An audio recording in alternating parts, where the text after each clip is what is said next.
Welcome back to the Alexandria Society podcast. My name is Tim, and I'm here to commit insurance fraud and fake someone's death. And I'm joined by my co-host, Derek, who is coming to steal all your loved ones' bodies so I can use them for insurance fraud. Today, we are celebrating our 2-year anniversary. Yeah, this is... It's insane that our two bumbling selves have made it 2 years doing this thing. Yeah, with fits and starts. Yeah. Yeah, it's been fun. We're doing the podcast slightly differently this week. So how are you doing this week, Derek? I'm doing pretty fine. It is currently 4 degrees outside. I'm pretty sure it's got like a negative 10-degree wind chill. Yeah, the wind chill's probably horrific right now. Yeah, it's nice and toasty in here though, which is shocking because I live in a really shitty apartment. Mine's probably not any better, brother. But yeah, it's been fine. It's been great. It's nothing new, nothing going on. Tim, how are you doing? I'm doing amazing. Oh yeah, I bet you are. For reasons I am not allowed to talk about on the podcast. Life's just doing good. Started new meds. It's a very weird feeling being on those meds. Oh yeah, those are weird when you first get on them because your brain. So Derek, what are you drinking tonight? You're drinking a lot. Yeah, so I just I opened up a pack of stuff that Mr. Tim's proprietary mystery beers, aka every beer I only had one left of. Right. So they all look really good. So I started out cracking open the Rhinestone Rancher by Prairie Artisan Ales. Then we also have Bishop Cider Crackberry. We've got Skydance Brewing Res Dog. We've got, let's see, Great Divide Wild Raspberry Ale. And then we've got a couple that I have already tried that I have liked very much. Co-op, a classic Oklahoma City. Love these guys. Co-op Oktoberfest. And Marshall Brewing Company, This Land Lager. It's just a light Helles lager. And I'm excited to drink all of these. These all I know. And for my shooter, this stuff has just been like staring daggers at me from on top of my fridge since I got it for Christmas. It's the Barnacles rum. It's the Dominican rum. It's so good. It's nice. So I knocked that one out of the park, brother? Knocked it out of the fucking park. It is, I can cry drinking this stuff. Oh, and I've got it nice and chilled. You better start talking about what you're drinking. I'm about to... So this week I am also taking a chapter out of Derek's book, but I've only got 3 different beers, but I do have 6 total. I am drinking Sierra Nevada Oktoberfest Fest beer. Bayer? I have no idea how to pronounce that part. It's an Oktoberfest, obviously. Then I'm drinking Lost Lake Amber from Amber Brewing, I guess it's called. Then I've got Mountain Fork Hocheweizen Wheat Ale. Is Mountain Fork the brewery? And then for my liquor, I am drinking the abomination that is the Twisted Tea Sweet Tea Whiskey. So, Derek, who are we talking about for our 2nd anniversary? Oh, we are going to be talking about one of the... Now, when I say this, bear with me. One of the most misunderstood serial killers in American history. Wow. Not defending the man, not misunderstood as in like he had some redeeming qualities, but just... His legacy is very blown out of proportion. Yeah, he's more myth than man. Yeah. So we're talking about the infamous, the ever-famous H.H. Holmes. Mr. Mudgett himself. Yes, he was born Herman Webster Mudgett on May 16th, 1861. In New Hampshire. It makes sense he was a New Englander. Looking holistically at his whole like actual life, like with the myth cutaway. It makes sense that he was a New Englander. He's got like the sort of brain poison that comes with being a New Englander. I mean, yeah. Yeah. But yeah, we're gonna be talking about H. Holmes. We're gonna be talking about his murder castle. We're gonna be talking about the 1893 World's Columbian Exhibition in Chicago. And we'll try and separate as much as we can because at this point it's a lot of conjecture, the fact from the myth surrounding him. Yeah. So Tim, you want to get into the rules real quick? Yes, so every time that Holmes commits a crime, we're going to take a sip. And we're going to be taking lots of sips. Oh, we're gonna be taking so many sips. Every time Holmes moves to a new city, we're gonna take 3 sips. And then every time Holmes takes a new wife, we're going to do what, Derek? We are going to take a shotity shot. Which, by the way, you want to go ahead and take our intro shot? I have already been poured, brother. You're the hack and the fraud today. Yeah, what about it? Yeah, you know, it's on brand. We're talking about a fraud. Yes. Cheers. Prost. I was so excited to get into this rum that I completely forgot to do the cheers. So, where would you like to begin, actually, with this whole topic? Let's start with his childhood. That's the best place to start, is my guess. H. Holmes, he was born Herman Webster Mudgett on May 16th, 1861 in Gilmanton, New Hampshire. That name just screams like that. I would be ashamed to have that name. I can't blame him for changing his name. Mudgett, yeah. Well, Herman Webster Mudgett just sounds like a creep at the library. Yeah, it was New England in the 1800s. Everybody had fucked up last names. It wasn't until like the 1950s that we started inventing normal last names. But yeah, so his family were Methodists. They were also like relatively wealthy, in the sort of like small town New England way. Not really rich, but you have some of the more money in the town. You're doing better than most people in the town. Yeah, like in any other part of the country, like if they were in New York City, they'd be like maybe comfortably middle class, but in a town like this, they were maybe lower middle class. New York has a higher standard of living, but I don't know about historically. Yeah, maybe like lower middle class in a town like New York or something like that. But in Gilmanton, New Hampshire, they were practically royalty. His dad was a. I saw a few different things. Generally, I think he was some sort of like handyman. Like he was some sort of like very very successful sort of carpenter. And yeah, I didn't hear a whole lot about the parents in general. His dad was also a raging alcoholic who beat Herman and his mother relentlessly throughout his childhood. What family didn't have that back in the day, though? Like that was pretty predominant back in the day. Yeah, it's the 1800s. The alcoholic dad who beats the family. That's a healthy family relationship back then. But yeah, so he grew up,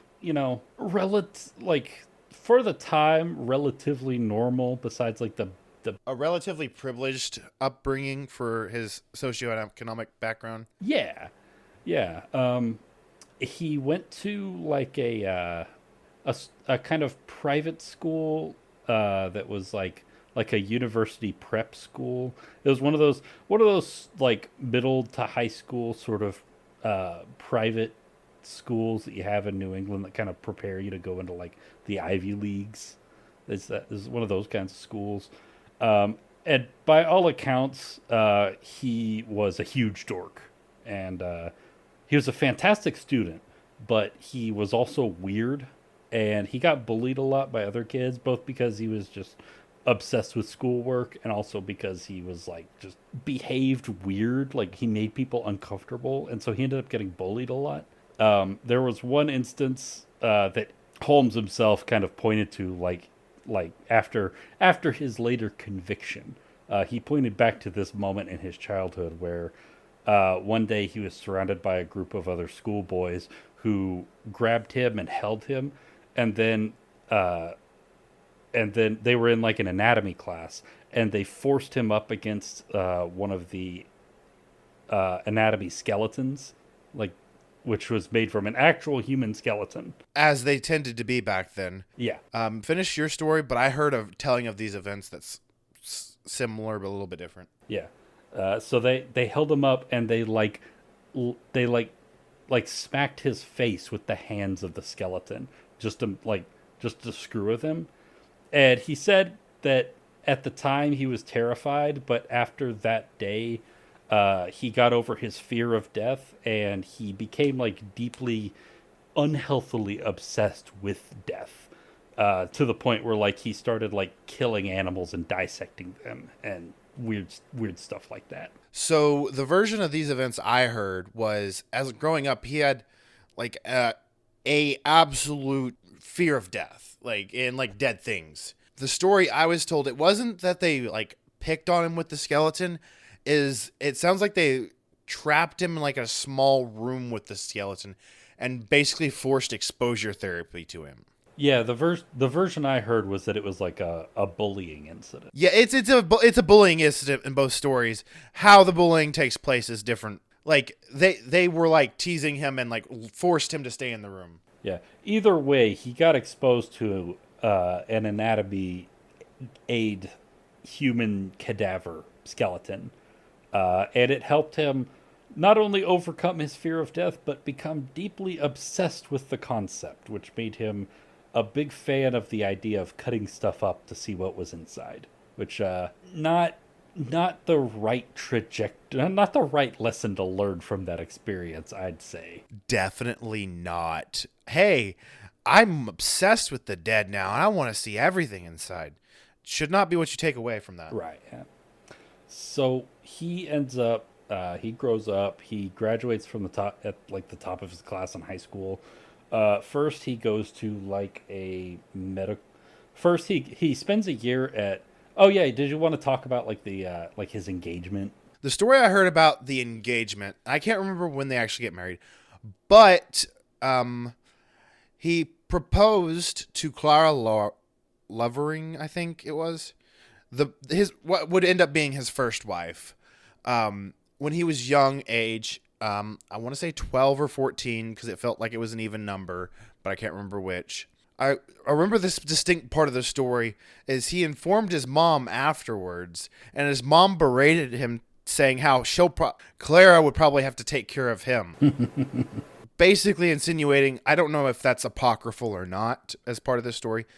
This guy tried to do a lot of dissecting from the apocryphal, but with Holmes, it's so hard. Yeah, as a general blanket disclaimer, a lot of the stuff we're going to be talking about is speculation because we don't know a lot of details about. And we don't know what was played up in the years afterwards as truth versus what was not. I do know that it's generally believed that he and Clara Lovering were married when he was 17. I think that's it was young adult. I knew it was right before he headed off to college. Yeah, he graduated at 16 and then they got married and then I forgot about that. That's a big thing. He graduated early. Yeah, that was pretty common back then, actually.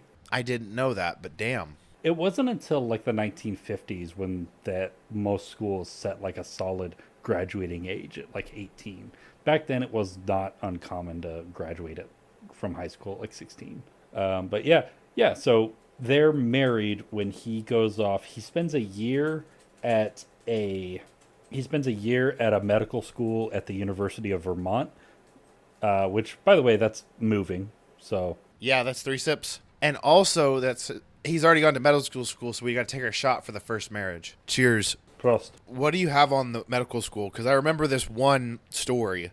I don't have anything about the one in Vermont other than he hated it, so he left after, I don't remember which medical school this was. Was the Vermont one the one he graduated from, or was it the Michigan one? No, Okay, so this is the one he graduated from. So the one he graduated from, there was a big incident where he was caught grave robbing, which now is a good time for us to have a discussion on the history of grave robbing. Yeah. So he spent a year at the University of Vermont, hated it, left, went to the University of Michigan, the medical like surgery and anatomy school there, which is another move. So Sips a three. So it was like a semester or two before he graduated. There was this story that he was caught with a dead body in his trunk. yes, oh man, I can't remember if this was a classmate's that had died.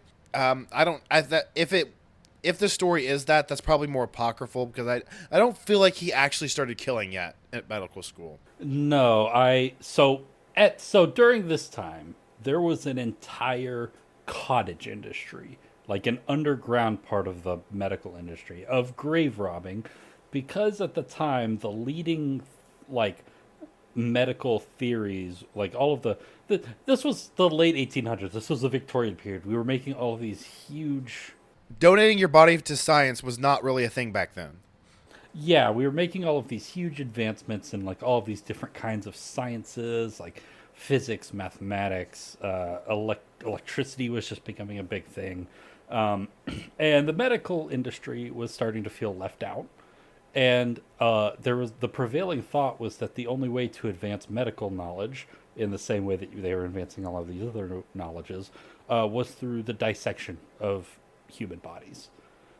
The problem was there were never enough bodies to dissect, and so there was this whole underground like black site sort of industry of people who would just go out to graveyards and dig up freshly buried graves and take the bodies out and then And it wasn't just the cottage industry.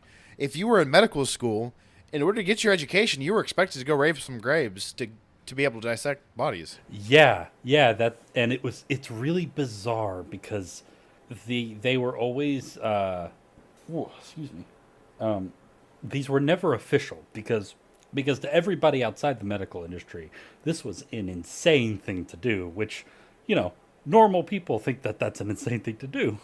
It is an insane thing to do, but looking back on it, I don't know that we'd be here medically the same level of medicine we would be today if they hadn't. There was logic behind what they were doing. Was it disrespectful? Yes, but like, was there really a way around getting to the level of medical advances we are today without it? Probably not.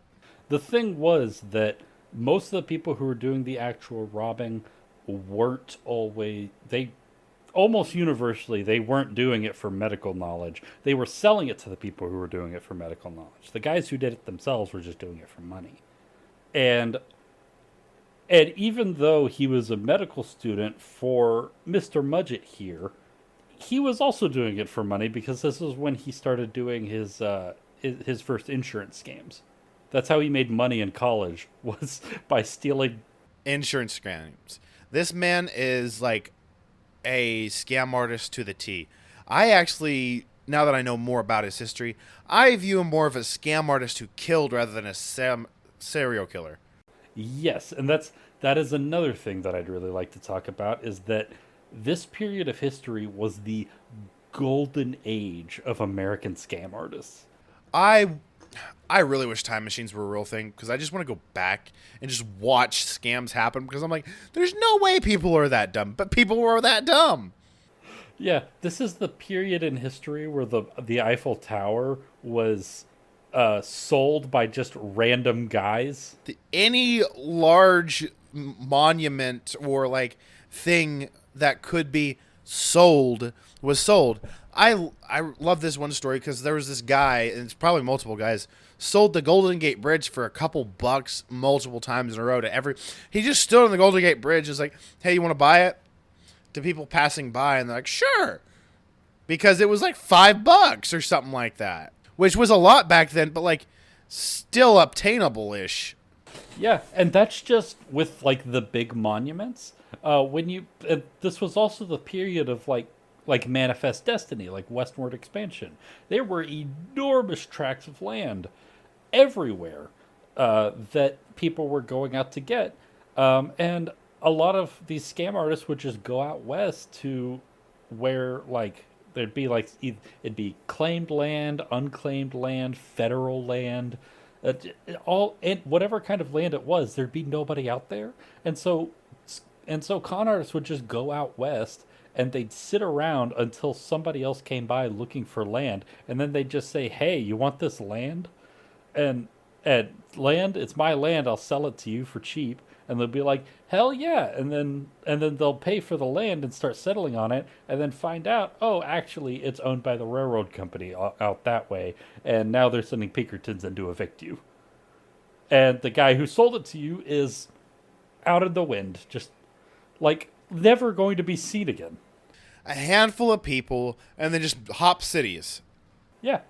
Just walk up to like the richest person in Denver, Colorado, and be like, "Hey, I found a really rich gold vein out west. Give me some money. I'll go out and I'll set up a mining project there, and you'll get half of it." And they'll be like, "Hell yeah!" Immediately cut them a check.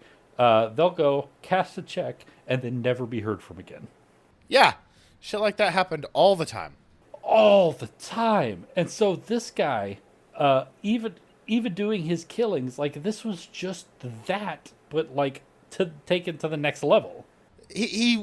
I think the only time so the way I kind of in my head differentiate serial killers versus like people who killed is the motivation, and I feel like I don't think he gave a shit about the kills. I think he just did to get with his crimes. That's where I'm gonna disagree with you, but we'll yeah. Let me correct myself real quick.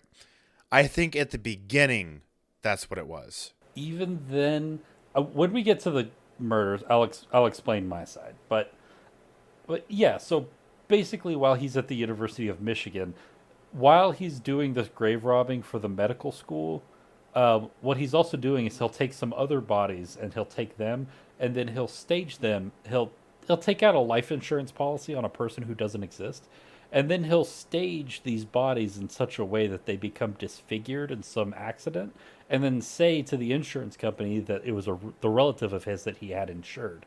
And because the body would be disfigured, like he'd set it on fire or like put it on railroad tracks or something like that, they wouldn't be able to like confirm that, oh no, this is somebody else. They just see a body and be like, okay, yeah, that fulfills the terms, and then they'd pay out to him. And so, a regular normal like college side hustle, get a little bit of spending money. Yeah. Yeah, sure. Normal. The story I was talking about earlier, that I didn't really finish, was he got caught when he was doing one of his grave robberies. And I feel like it was someone he knew or something. And this was one of the first times, like, people later back looking on it, not like at the time, but like once Holmes was caught for his murders, thought it was possibly one of his first murders, was he was caught with a body, possibly a classmate's, and he used his like con artist skills to get out of it. But as he was walking off his stage after his graduation for his medical degree, he goes up to one of his professors who defended him, I think, and tells him, "Oh, I did it," and just walks the fuck away. I didn't come across that story. Yeah, that sounds like one of those fabrications that comes out like after his death. It probably is, but it's told in the same manner of the more truthful stuff. Yeah, that sounds like part of the myth making that everybody like believes is true about him. By the way, that was one of his this insurance fraud is one of his scams. One of his, yeah. Which is a crime. It's a sip. Yeah, it is a sip. Yeah, he did graduate from the University of Michigan in 1884 with a degree in as a doctor of medicine in anatomy and surgery. Which is insane to think that a guy who pulled all this off actually had the medical training of that. Following that, he kind of hops around a little bit. I'm not sure exactly where all he went to, but this is kind of one of the dubious periods of his history where we don't have a whole lot of facts. Yeah. From what I saw, we were fairly sure that he did eventually end up in Philadelphia. And first, he works as like a surgeon in a hospital, but he's only there for like 3 days before he quits. Sounds like Holmes. By the way, that's moving again. So 3 sips. After all of this, the next time he kind of pops up on our timeline that you've put together for us is in 1886 when he abandons his wife and son, which would have been Clara, after he accidentally gave the wrong prescription, right? Do you know anything about this story? yes, so after his very brief stint as a surgeon, he opens up a pharmacy practice in Philadelphia, which is moderately successful for a little while, for a few months, until one day he. The story goes, now this is never. He defended his innocence in this particular case until the day he died.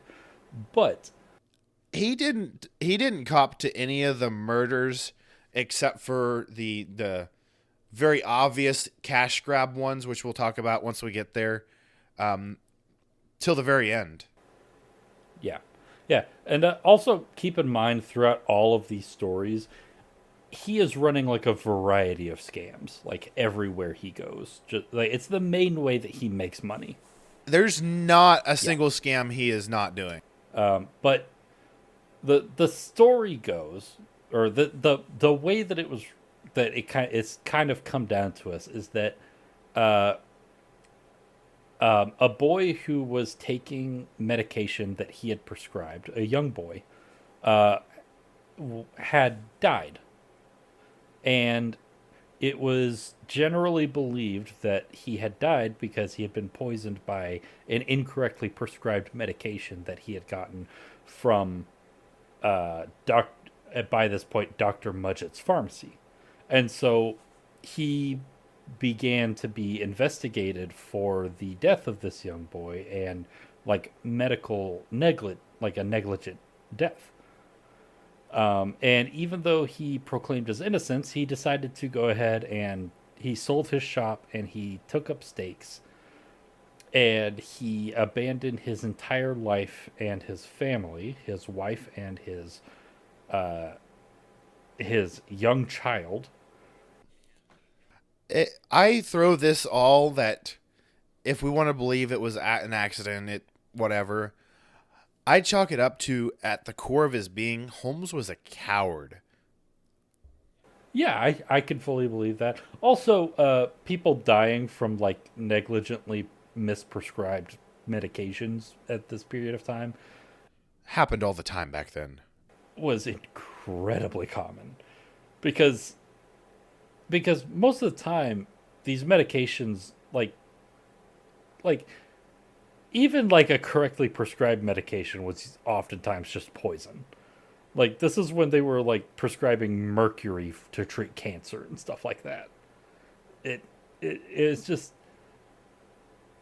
it's silly stuff. And so it is completely within the realm of possibility that he did really negligently kill this kid.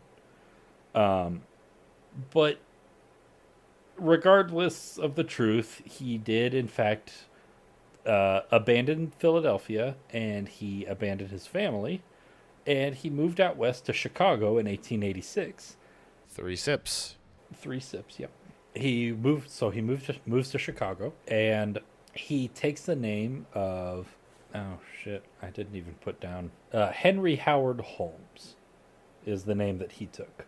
And what I saw, okay, this is I know you're going to disagree with this, but what I found was that basically he's just a huge dork and he was really into Sherlock Holmes, and so he took the name Holmes from Sherlock Holmes. That's what I heard. You could be right that he's a huge dork, but the book I listened to, because I used an audiobook, claimed that the first use of H.H. Holmes was a couple months prior to the first publication of Sherlock Holmes. Oh, okay.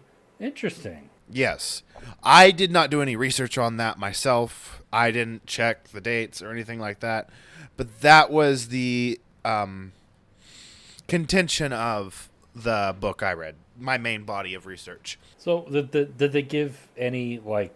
They gave the dates, but you know me with dates. Well, did they give like an alternative reason why he chose the name Holmes? No, I think it was just happenstance. I think he was going for alliteration because it's Henry Howard Holmes. Yeah, but like, is he just the? It's just a name he drew out of a hat or something. Yeah, it's pure coincidence. Yeah, I know it didn't. I, I could. From what I understand, there was no methodology behind the name. There was no, hey, I'm trying to match up with this thing, that thing. Just name out of the hat. Okay, yeah. So yeah, he moves to Chicago, and when he arrives, he comes across a couple who owned a drugstore, and he ends up getting a job at the drugstore. And real quick, big misconception that my book pointed out. They claimed the husband that was sick at the time was the owner of the store and the pharmacist, like the main educated person who was supposed to be behind that. No, it was the wife. Yeah. The wife was the proprietor of the store. Yeah, I think you know a little bit better about this particular story. I got the broad strokes, but I think you could probably explain this bit better. So, from what I understand, that the husband was sick. I can't remember with what or anything, like what degree. But the wife was the main proprietor of the store. She was the pharmacist. And at a certain point, Holmes offered to buy her out. But as Holmes usually does, he didn't ever actually pay. Yeah. I don't remember the exact details on how he didn't pay or how he tricked her.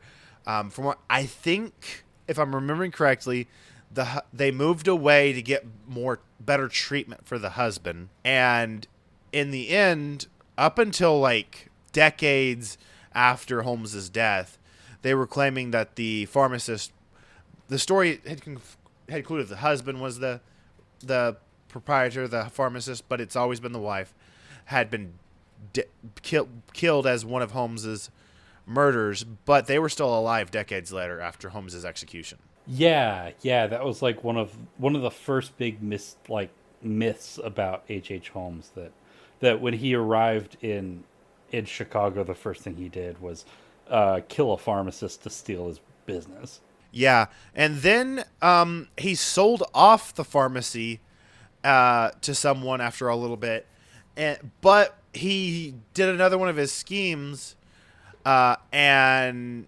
sold the entire stock to someone else. So they got a pharmacy with nothing in it, when they presumably assumed they were just taking over the business. Right, yeah. Yeah, I did. I don't think I actually came across that in my research, but yeah, that 100% is exactly like the kind of thing he'd do. Oh, it's 1,000% something he'd do. I noticed you don't have the printer company in the... I didn't come across that, no. No, explain the printer company. Okay, so this was another one of his, he was going to pay but never paid kind of things. He supposedly got controlling stake within a cutting edge for the time proprietary printer company, like something that he could have made a legitimate business out of and like actually been profitable and all that. But what he turned it into was, okay, we sell the rights to sell this machine. And he scammed the hell out of that by, okay, you have this region, but we really already sold it to someone else. And Holmes's conmuggery on everything, on scamming and all that, happened multiple times throughout that. It's interesting that even when he has the opportunity to make honest money, like he still turns it into a scam. Honestly, if Holmes wasn't the way he was, he probably could have turned that into a conglomerate. We could be learning about Holmes in a whole different manner. Oh, this printer mogul guy used to steal bodies, and it'd be a whole different story if Holmes had went legit after that. Yeah, like he could have been a psychopath in the way that other people were psychopaths at the time, like the Rockefellers. Yeah, we could have remembered him as like one of the great names. Like I wholeheartedly believe if Holmes put as much effort into it, running that legit business he had the opportunity to, as he did his scams, Holmes Printing would be a household name, or whatever he labeled it as. Yeah, because he was born for business. He just decided to specialize in the kind of business that was illegal. Yeah, when he could have made a very good fortune for himself doing real legal business, which is another point to like my belief his that his killings were actually like a pleasure thing, um, and not just like, of course, a part of his scams, but like, So I don't contention that he didn't. I'm not contentioning that he got no pleasure out of the killings. I just contend that for the majority of the murders, they weren't done for the sadistic glee of murder itself. yeah. So I think your belief is that the murders were a vehicle to fraud, and my contention is the fraud was a vehicle to murder. Yes. Yeah, we could. I want to talk a little bit about that more when we start getting to the kids, because that's where my big point comes up. But The everything I saw, the only reason I think he killed the kids was because they were loose ends. It didn't go. Mine glossed over the child murders. Like, I will tell you that flat out. I don't feel like my author liked to talk about the child murders. He pushed that around and kind of danced around it. yeah, my when we get to the what's his name, Pitezel, Ben Pitezel. I've heard it Pilzer. The audiobook said it was Pilzer. Okay, well the articles I looked at spelled it Pitezel. Oh, Peitzel. Yeah, that's it. Peitzel. Peitzel. That makes sense. But yeah, when we get to the Peitzel murder, and we talk about his kids. I think that's what kind of convinced me that like this was the fraud part was just a vehicle to the murder part. Okay. But anyways, so yeah, now he is in possession. He has the money. He buys a vacant lot, and he builds a 2-story building on this empty lot. The first floor is all like business space where he has his pharmacy along with like a few peripheral businesses that he also manages. And then the second floor is like apartments that he rents. The article not the article, but the book said he never really actually rented out anything. Even like there was a few rare cases where he rented it out, but it didn't really become a business kind of renting. So, well, yeah, I guess kind of, because most of the people that he would end up renting those second floor units to were usually rented out to the people that he employed on the first floor. But yeah, they were definitely occupied. But whether it was like a successful sort of landlording situation is kind of not really known. But yeah, it started out as a 2-story. And then he expanded it, presumably for the World's Fair. So yeah, he built the 2-story building in 1887. Later on, when we get to the world in 1892, he ends up adding the 3rd floor, which is basically to get the funding to build the 3rd floor. He pitched it to investors as like he's going to turn it into hotel space where people who work for the World's Fair can visit and make a whole bunch of money. Yeah, he basically said like people staying in those rooms are going to be in high demand for like the 6 months that the World's Fair is going to be up. It was a 6-month event? Oh yeah, it was 6 months. What the fuck?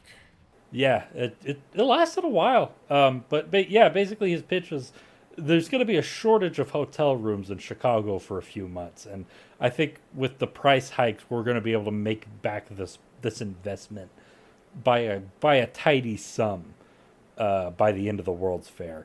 And that's the way he pitched it. And so the 3rd floor was built, but it was never finished, and it was never furnished, even though he got money to do both.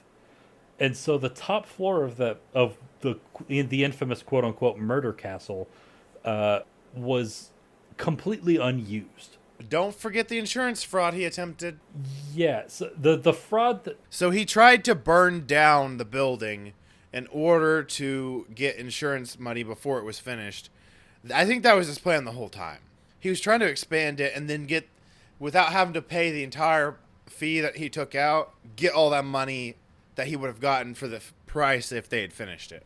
yeah, I know that the actual like the third floor, it was like there were like city inspectors that came by to test it for like what limited like zoning like building codes existed at the time. They came by to inspect it, and like the fresh brand new like recently in the last few weeks finished floor, as the inspectors walked over it, their feet were breaking through the floor. I thought that was hilarious. Yeah, that is so funny.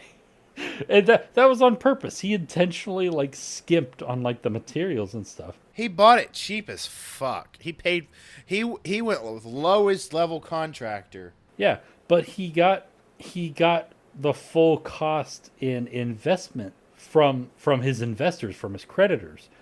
And so he just pocketed the rest of that money. And then the funniest thing is the subpar contractors that he hired to build the third floor, he also just refused to pay. Didn't pay. He didn't pay for shit. Like the whole time he goes through everything, just keep in mind, this man does not pay for any of his bills. The entire story, anything, he probably didn't pay for that. Yeah, it is incredible that he was able to like stay out of prison for that, to be able to do all of the shit that he did.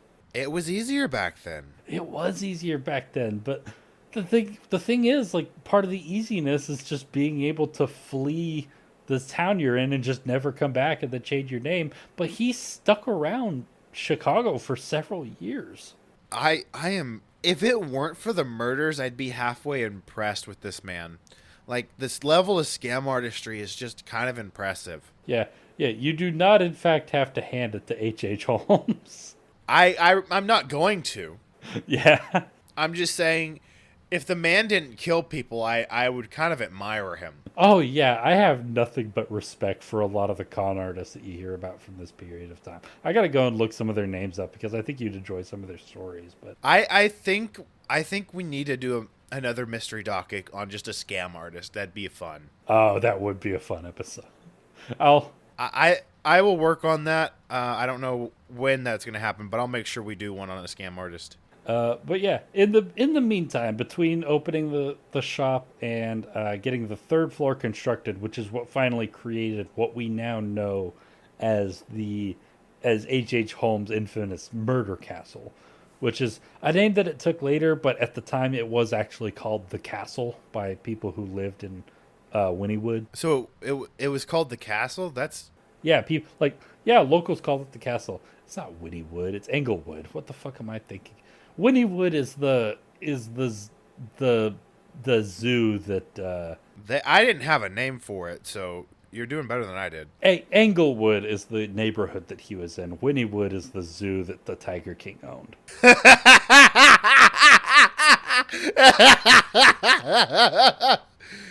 Derek, I think we would have an amazing mystery docket on Tiger King. I don't think we'd be telling anybody anything they don't already know from the show, though. I feel like if we only knew it because we were Oklahomans and Tiger King hadn't came out, that would be that would blow us up if we broke ground on the Tiger King shit. Like, no one really knew about this shit except for locals, and then we did the episode. And like, hey, listen to this. So, yeah. In the meantime, I don't have the exact date down, but at some point between when he moved to Chicago and when he built the third floor, he married a woman named Myrta Belknap. Which was bigamy. That was bigamy, yes. Because he never divorced his first wife, Clara. Yeah. In fact, he actually tried to divorce her, but she... No. He didn't try and divorce her. He gave perfunctory court papers to seem like he did try to divorce her. Okay. Basically, he was trying to leave a paper trail to say, hey, I gave an effort.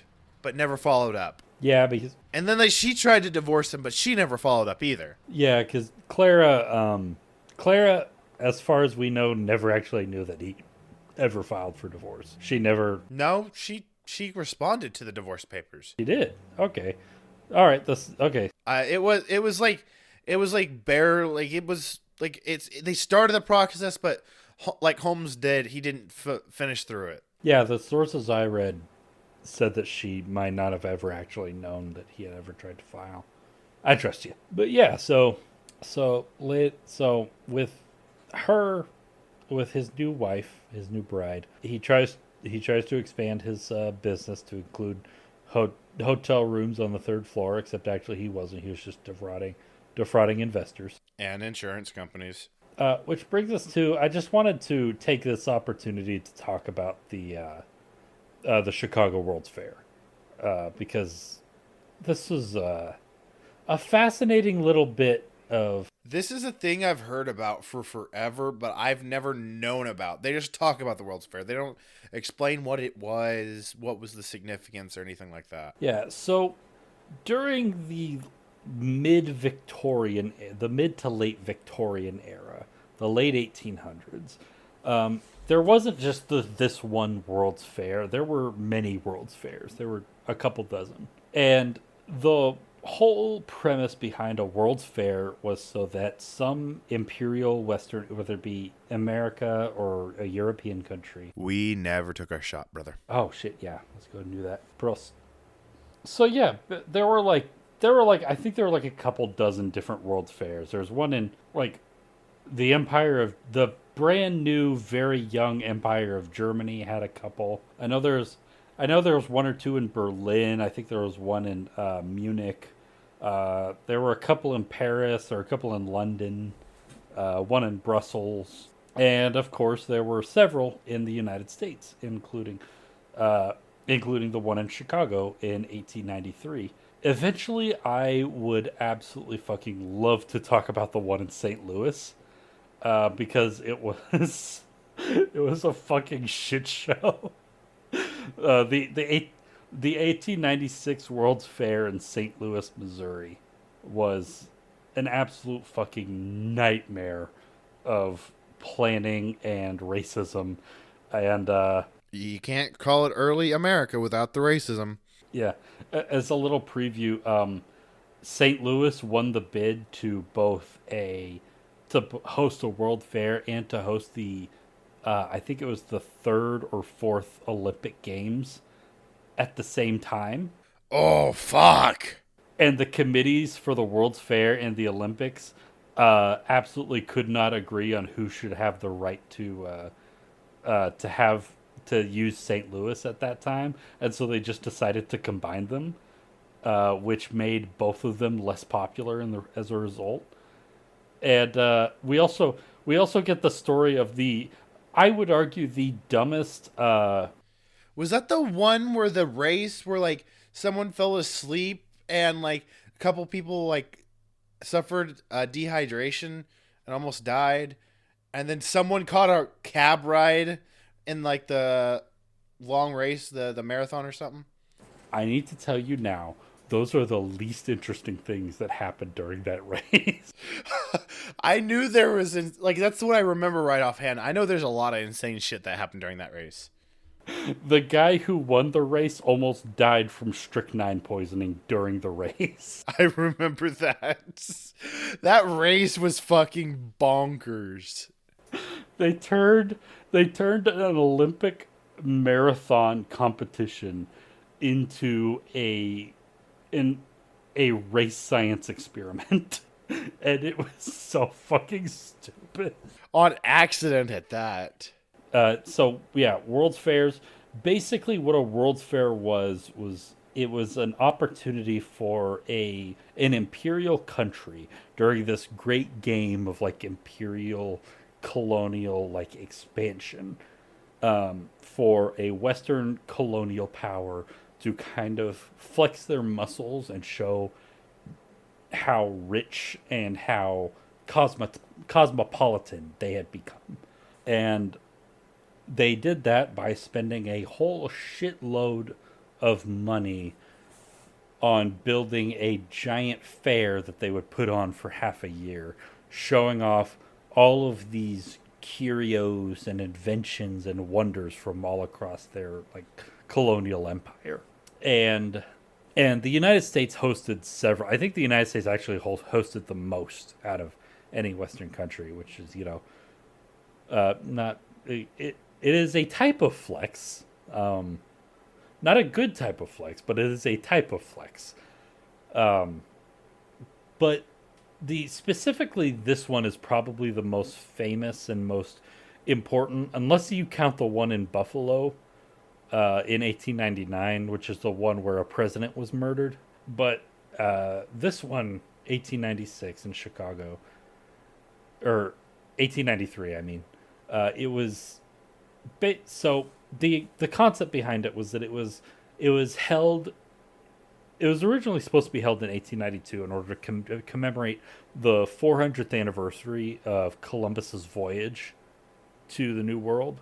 It's insane to celebrate that, at least from like a modern concept, because we all know that like he was an absolute monster. Well, back then it was kind of insane to celebrate it too because everybody thought that Italians were just glorified black people. What? Yeah, did you not know that? No. Yeah, Columbus wasn't actually a popular figure back then because everybody in America hated Italians. I knew Italians were hated. I didn't know they equated them to African Americans. That is a little bit of an exaggeration, but not by much.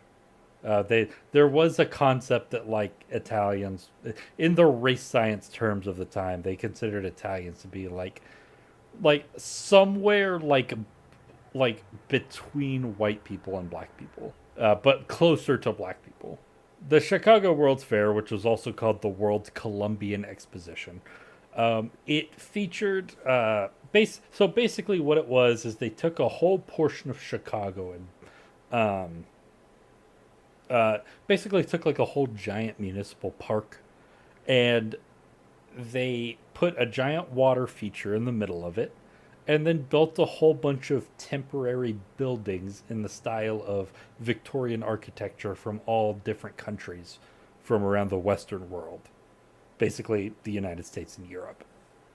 They brought in a whole bunch of like very famous, well-renowned architects from around the world to build, and these were all like temporary structures. Like they were only up for like the 6 months that the fair was active, and then at the end of the fair they just tore them down because they were made from like really cheap materials and wouldn't have been good for actual long-term use, which is really disappointing because from pictures that we see, it was incredibly beautiful architecture.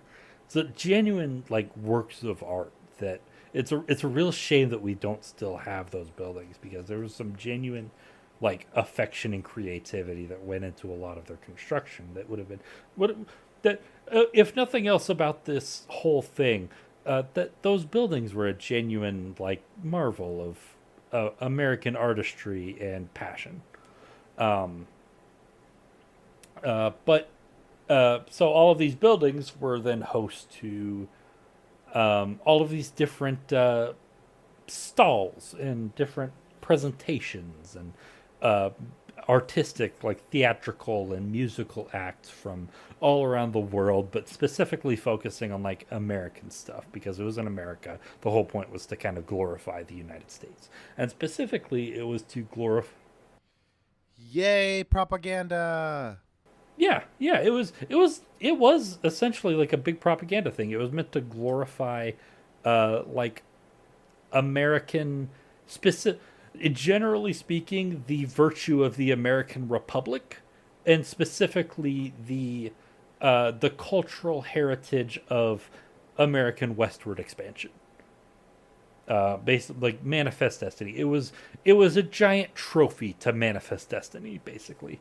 So amongst the things that it included were a presentation of an early moving picture device, basically like an early like technology of like a film reel. It included the first moving walkway. The Chicago World's Fair actually included the very first Ferris wheel in history, invented by a man named George Washington Ferris. George Washington Ferris Jr. specifically. And yeah, you can actually see the legacy of that today in a lot of Latin American countries. In Spanish, their term for a Ferris wheel is they call it a Chicago wheel. Interesting. They also included recreations of Christopher Columbus's ships, but they included recreations of Christopher Columbus's ships on his expedition, which was it was noted in the sources was a favorite attraction, a very popular attraction, the one that basically everybody made a point of going to visit. It included demonstrations of like new train innovations. It included weapons demonstrations, like the German company Kruppstahl or Krupp Steel,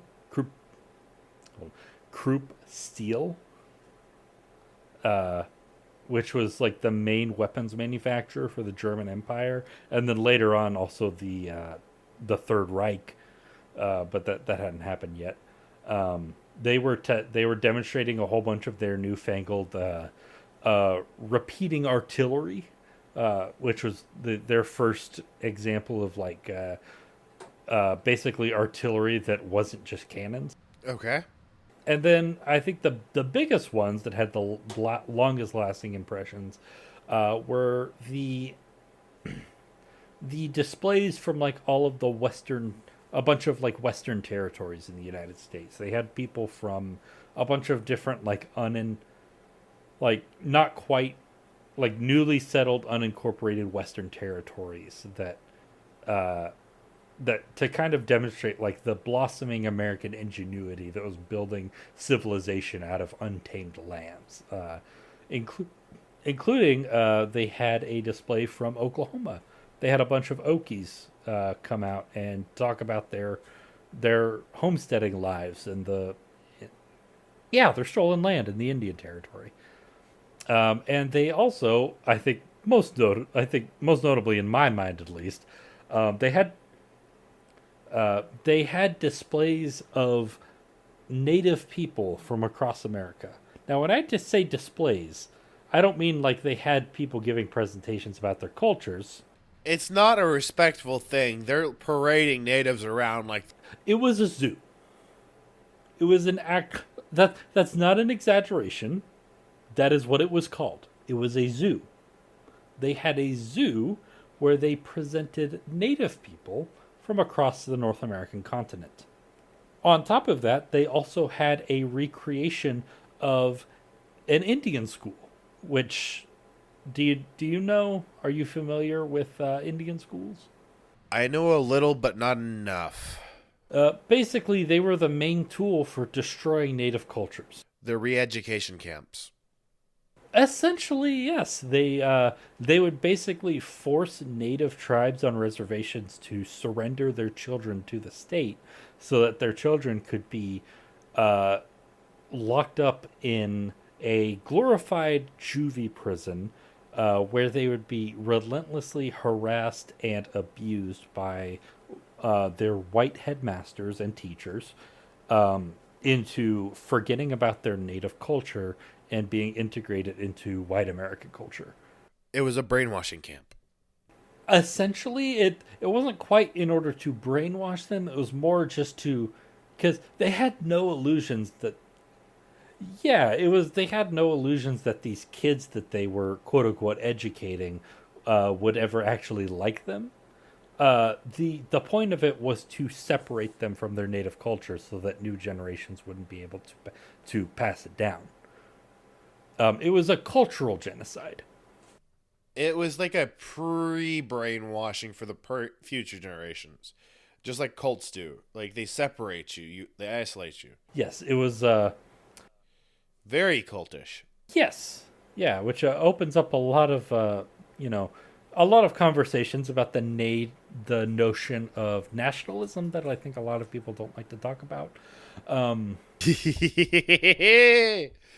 But yeah, so they had displays of native people and of they actually like bust in or trained in students from these Indian reservation or residential schools from all across the country to basically like just stand there and look pretty, like look at how we're civilizing these Indians, that kind of thing. So yeah, that's what the World's Columbian Expedition in Chicago was. That's the backdrop of what H. Holmes was doing in during this time. So you want to move on to the actual murders? Yes, we do.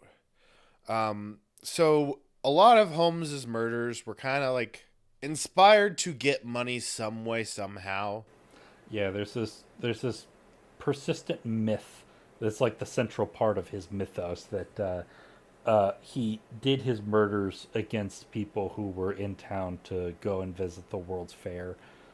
In reality, the all pretty much all of the people that he murdered were people that he was close to and knew personally and was trying to finagle money or He had some kind of connection to most of his murders because all of his murders were murders of like trust. yeah, yeah, definitely. Yeah, they were either like affair partners or business partners or employees or wards or and something like that. One of the ones that sticks out to me, I think it's Smythe, Julia Smythe, that you have here first. I'm not certain because I think in the book the daughter was older. She was 5 or 6. I think the daughter that I'm thinking of was in like 10 or 11. You might be thinking of Peitzel's, one of Peitzel's daughters. Okay. So, no, because this was one of the murders where it was an abortion, is what I was thinking of. Okay. So, what I'm thinking of is, I think it's Smythe because I think I may have just got the age of the daughter wrong. But what it was is Holmes was having an affair with this woman. And he convinced her that he would marry her if he would let her perform the abortion because he got her pregnant. And this woman was the wife of his employee who ran the jewelry counter at his pharmacy. This one was Julia Smythe. Okay. And he also killed the daughter because the daughter was of an age where she was still hanging around the mom at that point. Like she had nothing else to do. That's one of the ones that like sticks to me. Julia Smythe was so this guy who there's this guy, he ran the jewelry counter at the drugstore that Holmes ran in his murder castle. And this guy's wife he was having an affair with. And then when the affair was discovered, he quit his job and he left town, leaving behind his wife and his daughter. And then after that, it was discovered that Julia was pregnant. And so like you said, he said that he would agree to marry her if she would allow him to carry out this abortion on her. Which two problems. Let's get into that because abortion, like, I feel like Holmes's case is like I hate to put it this way, but a shining example of why we need abortion legal and ease of access today, because outlawing abortion does not lead to less abortion. It just leads to less safe abortion.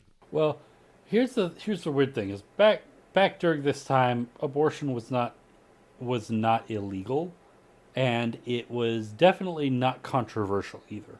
It wasn't until the 1950s that abortion became like a hot topic in American politics. I'm aware of that, but this is just like this is what happens when you don't have ease of access to safe, convenient abortions. Yes, yeah. Because of how barbaric medicine was back then is what I'm getting at. Yeah. The problem was even the most safe and easily accessible abortions they had back then had an incredibly high Fatality rate. fatality rate. Yes. Because a lot of abortions back then basically you could sum it up as like you were either taking a drug that was almost as likely to kill the mother as it was the fetus, or you stuck a knife up there and kind of scooped the fetus out. Yeah, but yeah, there were two problems with this deal that he gave Julia. One was the obvious thing that abortions back then were extraordinarily dangerous. Also, he murdered her, so that's a crime. So, sip. Also, we need to take one for the daughter, too, because that's 2 murders. Here's the thing, though. This was unambiguously a murder.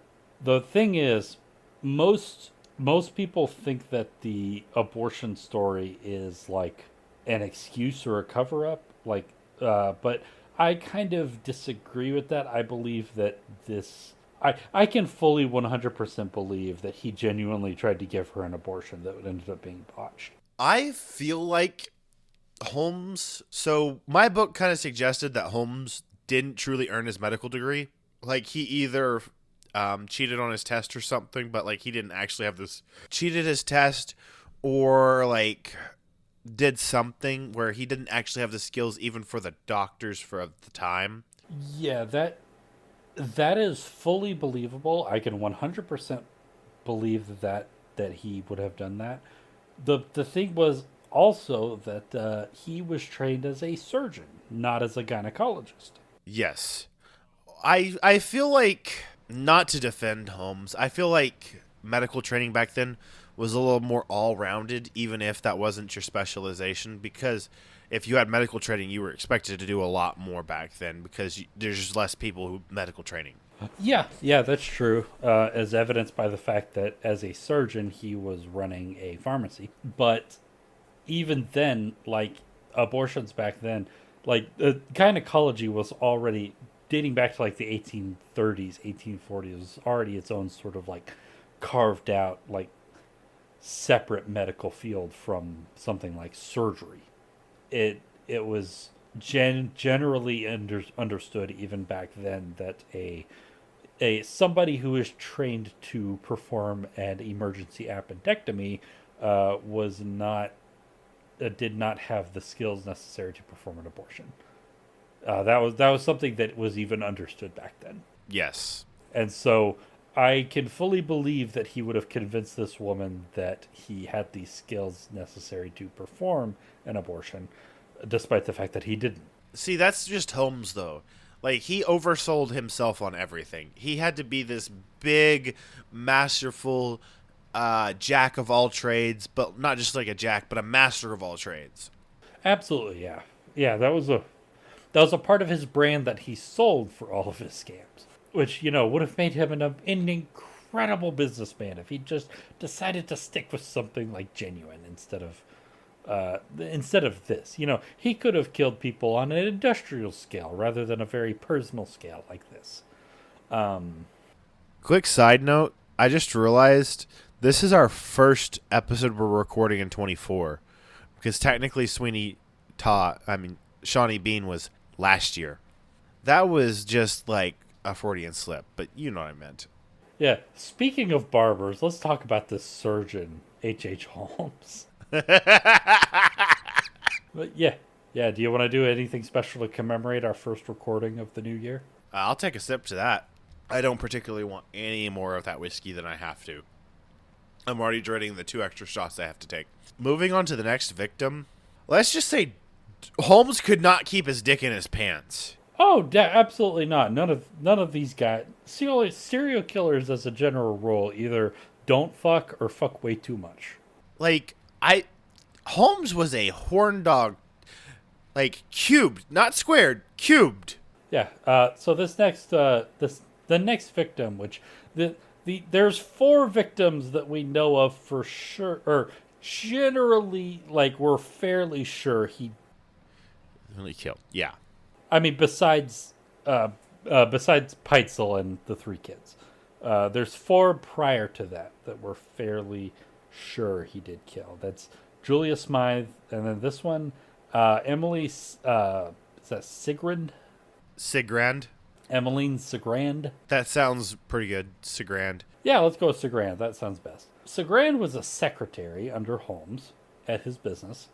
He had an affair with her as well. I would not be surprised if most of the affair murders were abortion murders. And I don't know if they're quote unquote murders so much as manslaughters. Yeah, I any of the one what I want to contend is a lot of his abortion murders may not have been murders per se, but just his ineptitude and him and it almost mental illness level of just convinced he had to be a better medical professional than he was. yeah, that's the thing is with this guy is that he really blurs the line between premeditation and manslaughter. Yeah, like Because as far as these abortion killings go, like he would have known full well that he didn't have the skills to be able to do an abortion. but as stupid as this is going to sound, I feel like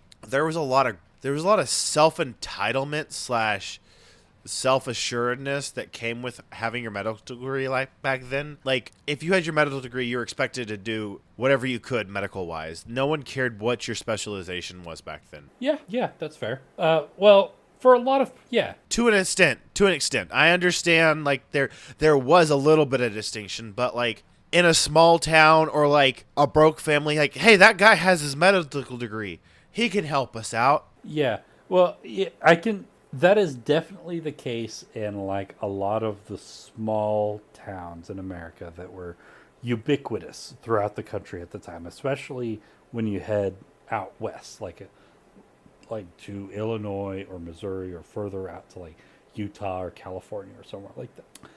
For a city like Chicago, which was very cosmopolitan by this point, and it was hosting a World's Fair at this point. It was not exactly like a place where it was difficult to find medical attention. There were hundreds of physicians here. See, like I get what you're saying on that. Like it is a cosmopolitan area, but I feel like even back then the larger cities kind of sectioned themselves out, and this section of the city was Holmes's area, and they all relied on him.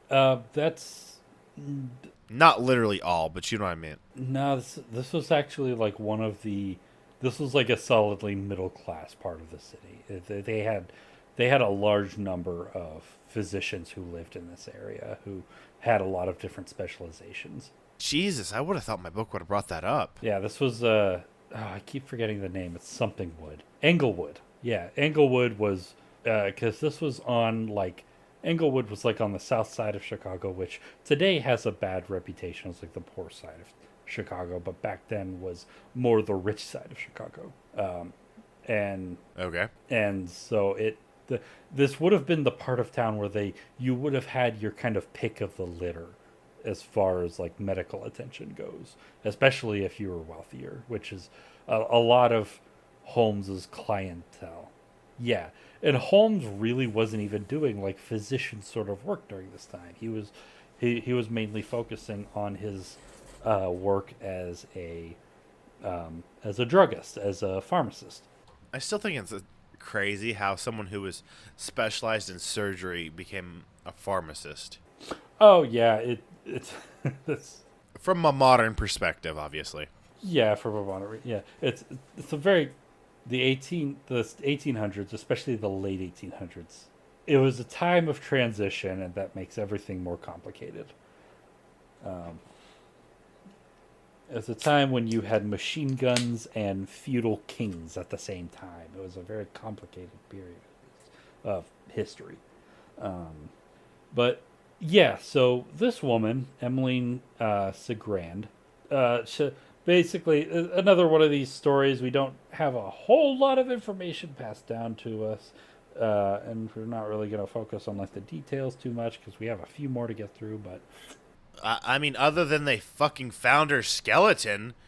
oh yeah, they did in fact actually find this woman's remains.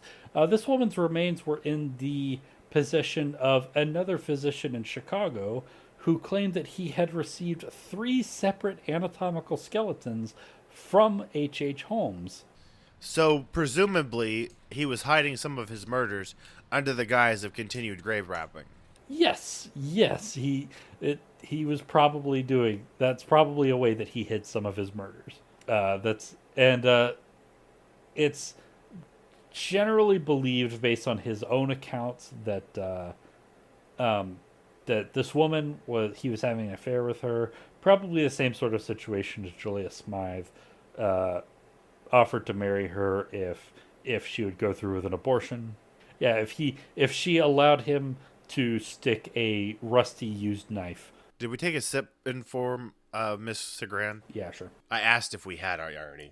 I mean, we might as well take another. Fair. Quick question on Wilhelma Williams. Wilhelmina, sorry. Was she related to wife 3, Minnie? Yes, Minnie was her nickname. Oh, so Wilhelmina is her actual name. Yeah, the problem. Okay, so I saw that there were like in the essays and the articles that I read, it mentioned that Wilhelmina Williams or Minnie Williams was his third wife, but it didn't. It never brought it up when it talked about her disappearing. Okay, so what I know about Wilhelmina, I knew her as Minnie Williams.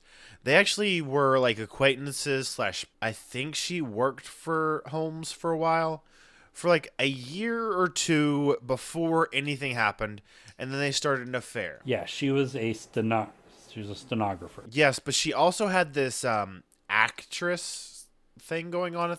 She was a former actress. She had a few acting roles, but by this point had moved on to other work. Gotcha. And he conned her like he does everyone. Got her to sell all of, like, not sell, but like transfer all of her holdings into his name, and actually ends up running away to one of her properties later on that she transferred to him. But I don't know if it's before her death or after. It's after. It's the one in Fort Worth. It's what eventually leads to his capture. Yeah, it's the Texas property. Yeah, so I didn't hear a whole lot about her sister.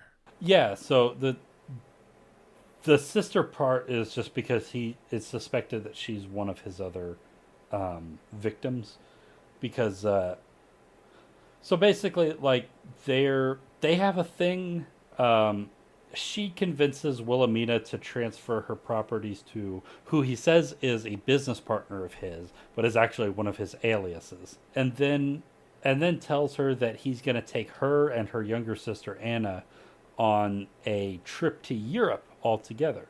What kind of age difference are we talking? I think Wilhelmina was around 30 or 35 or somewhere around there. Age difference between who? Her sister. Oh, Wilhelmina, I think she was like 30 or 35, and Anna was 18. What kind of fucking age difference is that? Like 12, 14 years. I don't mean literally. Like, who has kids that far fucking apart? Oh, I've known my grandparents, my mom. That's like at least 10 or more years different. My mom is, I think, 14 years younger than her oldest brother. But my grandmother also had him when she was like 18. No, thank you. I don't want to have kids in general, but even worse on that age difference. Well, depending on the age, that could be like having one kid at like 18 and having one kid at like 30, which isn't crazy. Actually, I may be exact. I don't remember Wilhelmina's. I don't remember Minnie's exact age. She might have been around the same age as Holmes. I can't remember for sure, but all right. Something we didn't talk about earlier, but was brought up in my the video I will put in our references / sources. What makes everything that Holmes did in his seduction even more impressive is he was known to be stinky even for the time. Really? I didn't come across that. The person who I watched this video harped on it multiple times in the video, so there had to have been some kind of source. Well, it makes sense. He spent a lot of time around dead bodies. Yeah, and we skipped over this, but there was another scam I was thinking of that we skipped over that I could have talked about. This is one of my favorite frauds. I don't know the time frame, but it was like shortly after medical school or something. It would have already passed in the time we've gone to. It's stupid, but his vaccine fraud. Did you hear about that? I think I saw it mentioned. I didn't get any details on it. He went around, assumably like selling a snake oil vaccine, because I assume he didn't get real vaccines, charging 25 cents back then to be inoculated, and told everyone it was like a government requirement to be inoculated against this thing. I know that he did something. He did some sort of scam with a vaccine with Ben Peitzel. This was talked about early in the timeline, earlier than Peitzel. No. Yeah, it was Emily Van Tassel. He did that scam with a relative of Emily Van Tassel, one of his other suspected victims. It was a relative that he had worked with to sell a vaccine that he claimed cured alcoholism. I heard it was a disease, not like alcoholism. Like it was like an actual like the flu shot or like the polio vaccine. It was like an actual thing. I don't think he was actually selling that thing, but that's what he claimed it to be. Okay, that's the only vaccine related thing that I heard. I don't remember the exact details, so do not quote me. So Miss Minnie Williams and her younger sister Anna. So after scamming Wilhelmina out of her property in Fort Worth, the last thing that anybody ever heard from either of these sisters was when the younger sister Anna sent a letter back home to her parents saying, "Yeah, we're going to be going on a trip to Europe." She referred to Holmes as Brother Holmes in her letter. That's creepy, even if he was supposed to be her brother-in-law. Yeah. Also, can we talk about the frequency which he had letters written when he was like obviously keeping people against their will or like coercing them to be there? Either he convinced them to write letters that weren't genuine a lot, or he was a damn good forger on people's handwriting. Yeah, I saw that brought up. You'd probably know better than I do on that, but so there's a lot of in the book I read. There's a lot of back and forth about how letters were written while people were supposedly either on the run or in hiding with Holmes, and I'm not entirely convinced that every one of those had to be the people it claimed to be. But everyone who got those letters claimed it to be in their family member's handwriting. And I can't tell you without actually looking at like copies of the letters to say yes or no on this. This is just like a pet kind of theory I came up with while listening to the book. Because there's no way with the consistency that the letters were supposed to be going out. Like we're talking about supposed daily letters or like more often than you would think people would write letters. Even back then, because like there was like even one letter that was talking about letters they had written the day before but forgot to send, and it feels very ungenuine with the way the letters went. So I don't feel like every letter that when someone was on the run with Holmes or in his custody that they wrote were necessarily written by the people it's claimed to be. I can see that because a lot of the people that became his victims were very often people that he would have had a lot of opportunities to see their handwriting, because it was people like his secretary or his stenographer or business associates that he would have corresponded with a lot. So I'm more leaning into the kids too, because there were the ones I was talking about specifically is like I'm thinking Peitzel's kids when we were talking about it later. Mm-hmm. One of the kids is talking about writing their either father or mother, one of their parents. Probably mother when they were on the run. Yeah. And it's just, this could be me just going conspiracy brain, but just the frequency with which the letters were written or the mundaneness which the letters were written, because they read a couple letters in the book. I don't have enough memory of the exact wording to like try and even guess at them. It felt forged to me, but letters looked a lot different back then, so I could just not have the historical context too. Yeah, I think we'll get into that a little bit. It's another thing we'll get into a little bit when we get to Peitzel's bit of the story, because that's really when everything kind of like blows up. I've just kept derailing us. Let's get on to the next.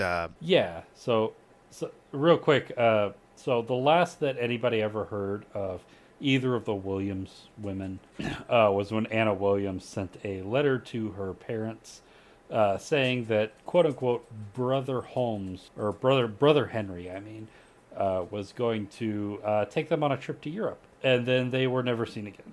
And that was in 1893. And then there are a few other like suspected victims that we're not entirely sure of. These are more guesswork.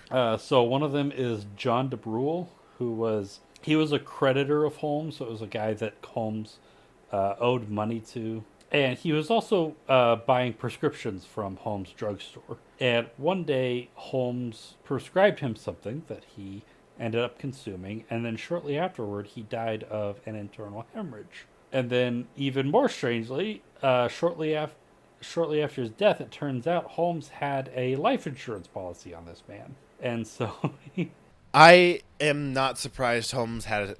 If you told me like Holmes had a life insurance policy on everyone in his like little neighborhood, I wouldn't be surprised. oh yeah, he had so many life insurance policies. What's even funnier is for my book told me is a lot of the murders he committed for insurance fraud. He didn't actually get any of the payouts until like because they fought them back then, like it litigated. Oh yeah, Most of them he didn't even get the payouts. That's what's funny. which I suppose is a good scam artist practice that even today is cast a wide net, because a lot of them are going to fall through. Yeah. So a few more. Emily Van Tassel and Kitty Kelly they both worked for Holmes, and they both disappeared while employed under him. John Davis was he's the only one who even relatively fit sort of the mold of like the mythos of Holmes's victims. He was just a guy That the World's Fair visitors that yeah.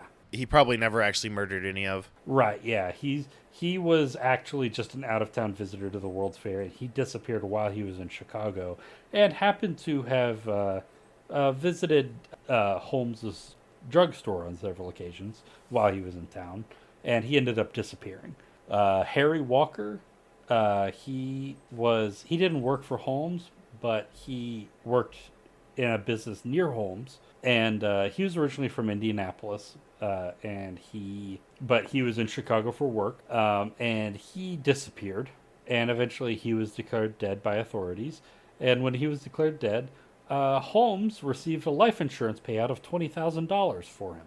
See, that's what makes no sense to me. Is like you should have to have the consent of the person who you have an insurance policy out of.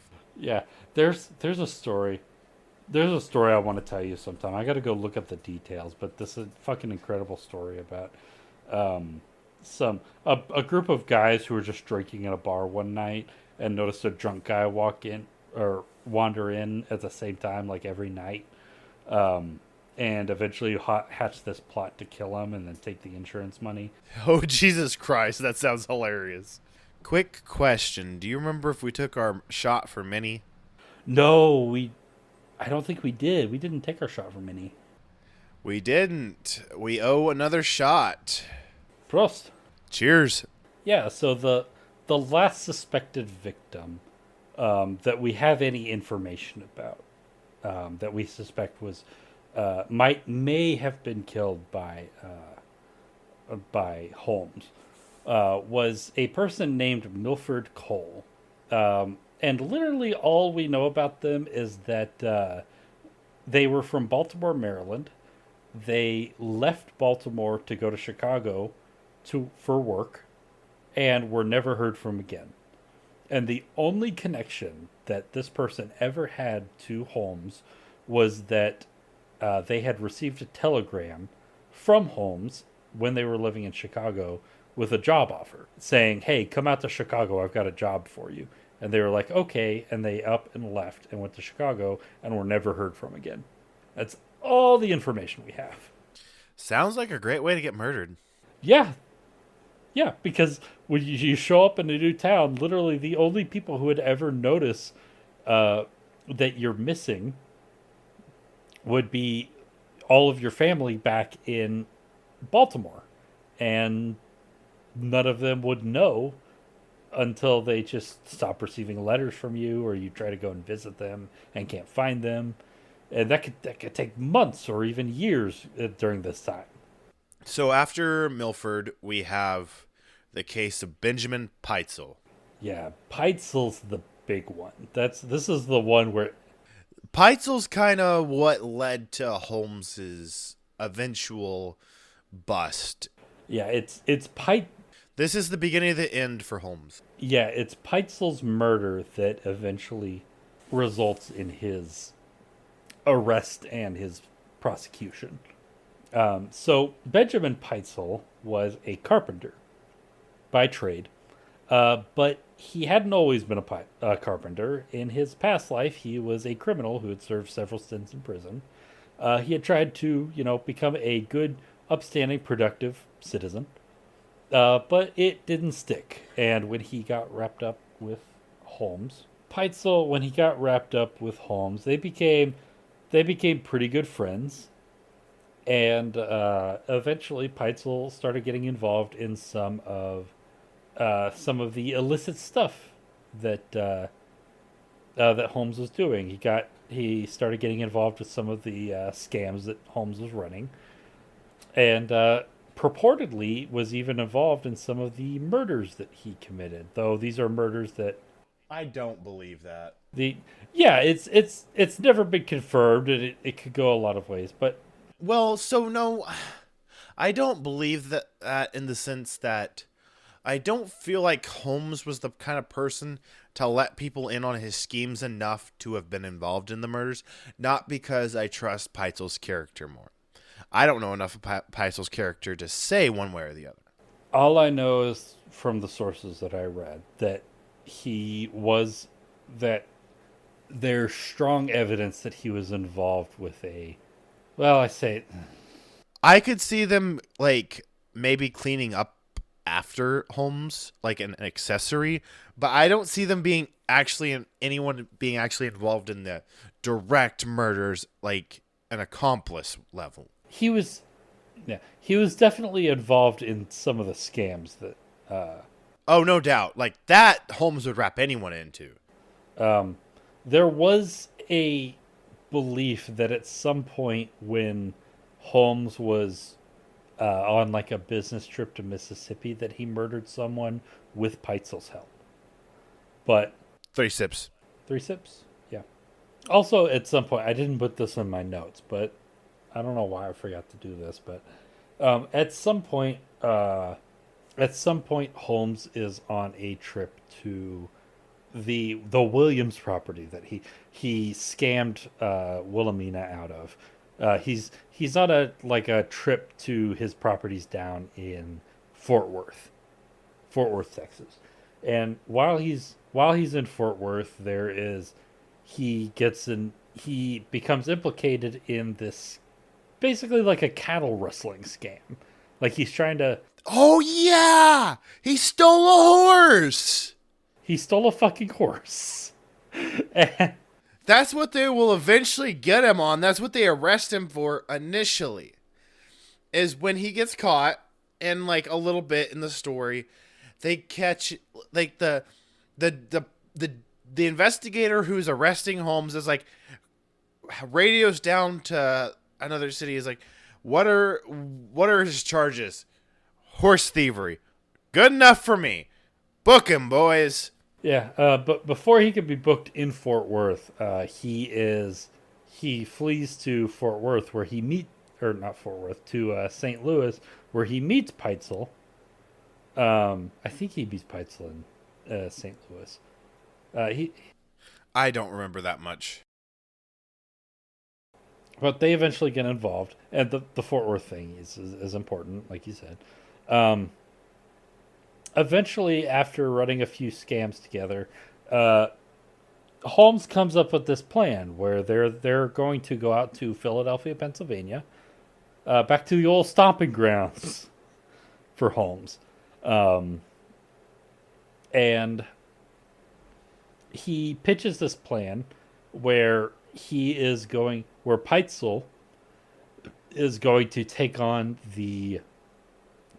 a new identity as an inventor And Holmes is going to take out a life insurance policy on him, and then Peitzel is going to fake his death in like a lab explosion while he's working on a new invention, and they're going to have a stolen body that they're going to put their.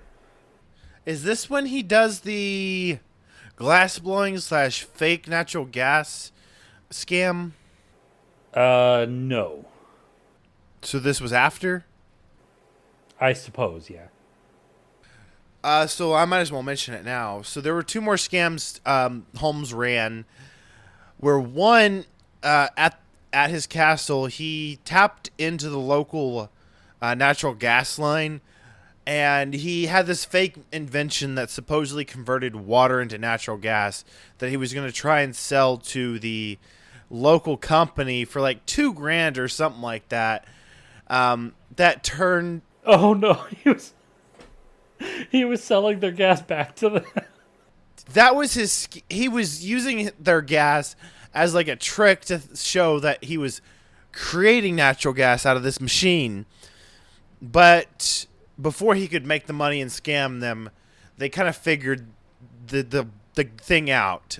And another thing is supposedly he paid a glassblowing business to learn their secrets, but it was never proven that he'd ever worked like apprenticed or in anything underneath a glassblower. And he claimed to have blown glass in a specific way that had never been done before around around something. I want to say a radiator or something, like a heat, a pipe or some sort. But what happened is he did it the night before, and then his proof was the next day showing workers nearby and saying, "Hey, look, I did this new thing that isn't possible to be done," in order to scam more people. Georgina Yoke was the fourth wife. This was Relating back to Holmes's bigamy, he had one last wife that we're aware of, or that he conned into thinking he was his wife, because he never divorced. I mean, he never divorced Clara, his original wife, and his fourth wife was Georgina Yoke. Not a lot that we know about. We didn't go too much into her research, but we do know there's a fourth wife. yeah, she was he went on some sort of trip to Denver, Colorado, and got acquainted with this woman and eventually married her while he was still married to his second wife back in Chicago, with his third wife now being disappeared somewhere, probably dead. And that is our last shot of the rules. Cheers. That is our Prost. All right, back in the game. So we had just gotten into Peitzel before this. We kind of took a detour talking about Miss Yoke. Yeah, so they had this scam that they had planned where Peitzel would disguise himself as this inventor, would fake his death, and they would use a grave robbed cadaver, which they would burn and claim that this was Peitzel, in order to take the insurance policy on him. And then The only problem with that is Peitzel did not know that Holmes was a murderer, and he was planning on actually murdering Peitzel. yeah, and so that is actually what happened, is that Holmes just went ahead and killed Peitzel and then burned his body in order to stage an explosion in a lab that didn't exist. And then he kept the whole payout for himself instead of having to split it with Peitzel.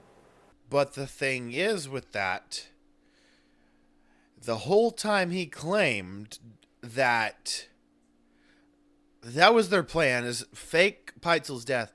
But what really happened is he found Peitzel after he had either accidentally killed himself or committed suicide. That was Holmes' story. Well, Holmes lied a lot, so Obviously, that wasn't how it actually happened. But that was Holmes. That was Holmes's story even while in jail. Is that Peitzel? He had just come upon Peitzel in what he presumed to be a suicide, and he staged the body in a way that the insurance would still pay out and take care of the family, even though I think the family only got like $500 of the insurance money. Imagine a situation where that would make you look better. Imagine being in that situation. I'd rather not. So, yeah. So, Peitzel is dead. Whatever happened, most likely Holmes killed him. Well, you've got the supposed method of actual execution. You want to go into that in your document? No. I was thinking of the kids. Never mind. Sorry. I misread that from a glance, even though I'd already read that part of the document. Well, the actual way that Peitzel died is actually kind of interesting because he had both blunt force trauma to the head and also traces of what's the put it over your face? Asphyxiation. No, the it's the drug. Chloroform. Chloroform. Yeah, he had chloroform. No, like, so we haven't mentioned this throughout that, but Holmes was acquainted with chloroform through all of this. Yeah, he used chloroform a lot. Most likely part of his abortions, at least, whether they killed people or not, because I'm certain that the claimed murders that were abortions were not his only abortions he did.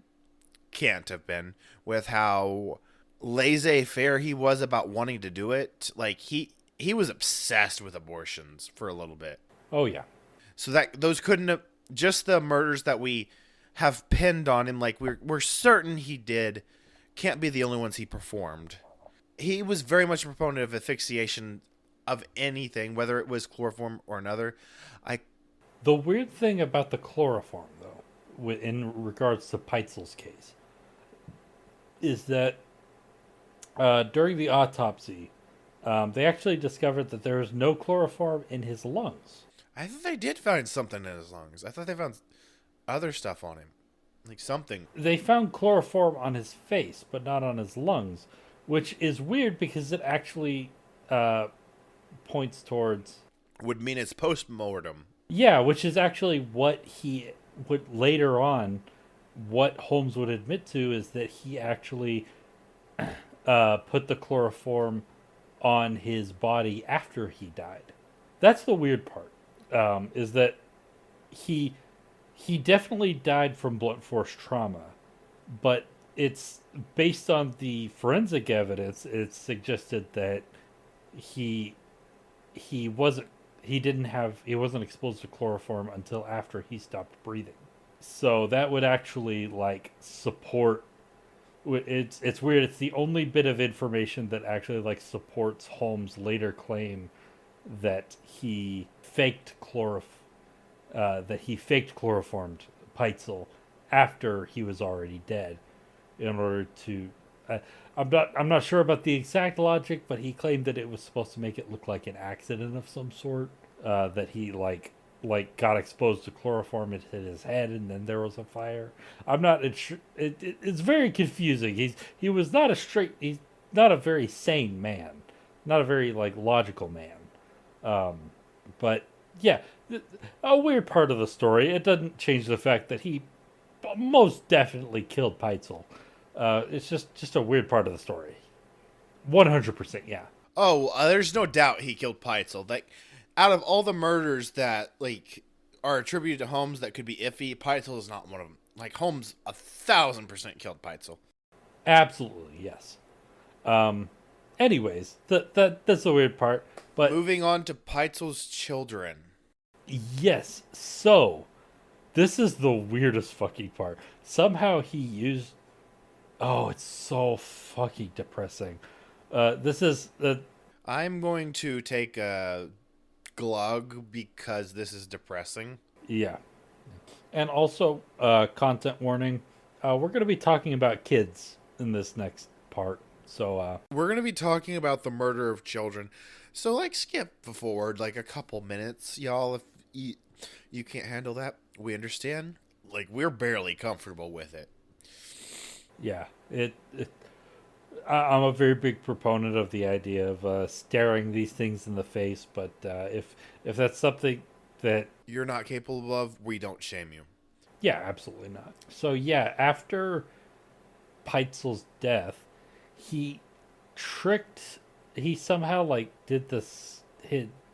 He cast his con artist sort of spell on Peitzel's widow. Yeah, on his widow to convince her to give him custody of 3 of his 5 kids. What's weird is it was only 3 of the 5. Excuse me. What's weird is it was only 3 of the 5. I would have figured Holmes would go for broke and ask for all the kids. Yeah, I'm not sure how old. I'm not sure if like the other 2 were like older. I feel like they were fairly young. I can't remember for sure, but The kids, like, I don't think any of them were older than like 15. the 3 that he got were between the ages of 7 and 14. Okay. It was 2 daughters and 1 son. So he took them, and then after he took them and left town with them, she realized that, oh God, I just handed my kids over to a con artist, and started trying to like track him down and like get her kids back. And so, And this is where the letters come in, right? yeah, like the kid, she started receiving letters that were purportedly from the kids, saying like, where they said basically like everything is fine. Like Uncle Henry is treating us really well. Like we're going on this big adventure. Can we also talk about how creepily he was with kids and how he, like, got into a position of trust with kids? Like, Uncle Henry and, like, Anna, the younger sister of his third wife, brother Holmes or whatever Brother Henry, I think you said it was. Yeah, he was really good at gaining the trust of young people, which I suppose isn't saying much because young people are really gullible. It just seems to be a common factor with him, and it seems really, really creepy. Getting back to Peitzel's children and the unfortunate way he killed 3 of the 5 children. Yeah, so he convinces the mom to take 3 of these kids into his custody, 2 daughters, 1 son, and starts playing a cat and mouse game when she realizes that like, oh, I've just given 3 of my kids to this con artist. That just is not a great thing. And so he starts like just like city hopping with them, like just town to town, like traveling all across like the Midwest with them until eventually he passes through Detroit, and he goes into Canada, which is basically makes him untouchable to anybody in the U.S. Oh, Canada. Yeah. So eventually he makes his way to Toronto with these kids, where he decides I guess he's had enough of some of these kids, because he takes the 2 daughters, which are the older 2 kids, and he locks them into a trunk, like a storage trunk, like not like a car trunk, like just a big box basically, and he cuts a hole in the top of it and then sticks like a pipe where he funnels a bunch of like noxious gas. I didn't find what the exact gas was, but it was like you were talking about, like he likes to use gas when he murders people, and he just funnels like a gas in there and asphyxiates them. And then in the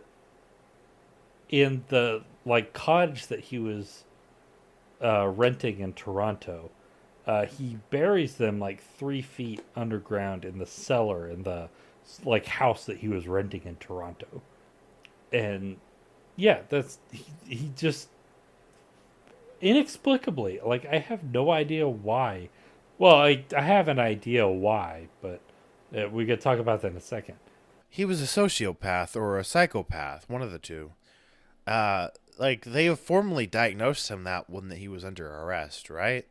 I think so. Something like that, though. Psych. My book said he got diagnosed with one of them while he was being studied during his arrest. So there's that. Yeah, he does get diagnosed with one of the. I can never keep them fucking straight. I think it's psychopathy. Like, I don't think it was sociopathy. I think it was psychopathy because he just did not care about other people. He only cared about his own well-being. Yeah. Moving on to his arrest, though, Derek. Yes. So, I'm pretty sure, unbeknownst to him, he was still being. He thought so when he ran away from everything. He assumed he had successfully run away. He's gone. We can't do shit. But people actually were still looking for him. Like they actually still cared. Yeah. So basically, what happened was after he killed Peitzel in Philadelphia, there was a detective in Philadelphia who was like, "Huh, this isn't." Oh, let's not forget he ran away to Minnie's ranch in Fort Worth. So that's 3 sips. Yeah. Yeah, after his murder of Peitzel, to escape the heat, he goes off to Texas and Fort Worth to Minnie's ranch that he had transferred over to him. Yeah. As a way to escape the heat. Yeah. Yeah. So isn't when he goes down to Fort Worth is when he steals the horse though, or was that before? I thought it was before. I don't know they didn't focus on the horse theft in my book. Yeah. At least it didn't stick out to me. I don't know if they actually focused on it. You know how ADHD works. Whatever the case was, there was a detective working on the police force in Philadelphia who was really suspicious of Holmes after Peitzel's death. And so he actually... Was this the investigator that let him run away that one time in Philadelphia? Or was that a different time? I have no idea. This is a... So, my book brings up, I don't know if this was right before he got arrested or previously, but a group of investigators brought him in with a bunch of the insurance, not investigators, but insurance company, representatives, and talked to him and said, we're going to place you under arrest because you obviously committed fraud. And they asked him to step out into the hall, but there was no one in the hall. So he ran the fuck away. Like he just, poof, gone. That sounds more like when he fled from Philadelphia for the first time. Okay. This, I am not great at timelines if we've already established on this podcast. I think this is just an investigator who kind of caught wind of his insurance claim when he killed Peitzel, and then after he left Philadelphia after collecting both the claim on Peitzel and also the 3 kids, he started tracking him. I'm half surprised he didn't put insurance policies on those kids of Peitzel's. That feels like something he would do. That's more evidence that I think he was a murderer who used scams to get to his murder, rather than a scam artist who used murder to get to his scams. That's a big part of why the kind of take that I have on him is that I think at his core he was a serial killer who used scams to carry out his murders. And this is me rebuffing you as a true crime fanatic. Probably not on the level I probably should. This is just me from a semantic asshole point of view, I guess. I feel like to be a serial killer, truly, you had to be in it for the glory of the kill. And I don't feel like any of the kills, at least the way they're described in what I did on my research, because I kind of threw out all my previous knowledge on Holmes because I feel like a lot of it was the apocryphal stuff, not the real tellings, because every time I had heard of Holmes beforehand was the grandiose version of him, it's got the murder hotel, there's bodies found in the wall, there was all kinds of stuff. But from what I learned from this part of the research, I feel like even if he did murders that weren't necessary, I feel like he was really doing it for the like, okay, I'm just covering my tracks. And this could just be me digging in my heels, I guess, not wanting to look at it from the, oh, he's definitely a serial killer angle. But like everything on my research I saw, I didn't see him take a joy in the kills. And that's really what defines a serial killer for me, is someone who truly enjoys the kills or like gets extra sadistic with it. Like I feel like Holmes was like a lot of Holmes's kills felt, even when they were like out there, they were more like to try and sell the fraud angle. If you get what I'm saying. Yeah, I get where you're coming from. I think I can't get over the fact that he made a point of trying to get some of Peitzel's kids after the fact. Like after killing him. Like he didn't just go back to I feel that was the control portion for Holmes though. Like he was trying to control the family afterwards to get away with it. Like I feel like Holmes felt like he had to control the widow and the children, and he knew the children would become a liability eventually. Like, well that's or like I also get your point of view, how you think it could be like that he was he was a serial killer. He did use the fraud as an excuse to kill, but I feel like there was a transitionary period. Like I feel like both of us are right actually at this point. It's just at a certain point it transferred from closing up loose ends to, okay, I want to kill.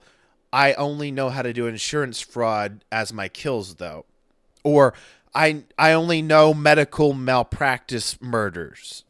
I don't know. It's just the aspect of like making a conscious effort to go after the widow and the kids after the fact. It's just the fact that he made made such an effort to take the kids and play this sort of game with the widow, with them, until finally, like, I I get what you're saying on that, but I kind of feel like it's back then. I feel like they kind of like as an employer, quote unquote. Like I don't think Holmes was truly the employer, but like I think Holmes thought he had to control the widow at to a certain point because like okay, the Peitzel, right? We decided the pronunciation it was yeah, Peitzel. Peitzel. I felt like he may have thought Peitzel had informed his wife of the intended fraud. Um, oh, was this? We didn't. We'll get back to that thought. I'll cut that out. But I feel like he thought he had to placate Peitzel's wife slash widow because, like, theoretically she might know, and she might go to the cops or this that might be in on it. Like the husband might have informed her. Yeah, I don't. And the way to get leverage over the wife was to hold the kids. And I think Holmes didn't care about the kids enough and he killed them. Like, this may be just me digging in my heels again, like I said, but like the majority of his murders to me do not feel like the kind of murders someone who's in it for the kill does. If you understand what I'm saying. Yeah, I get where you're coming from.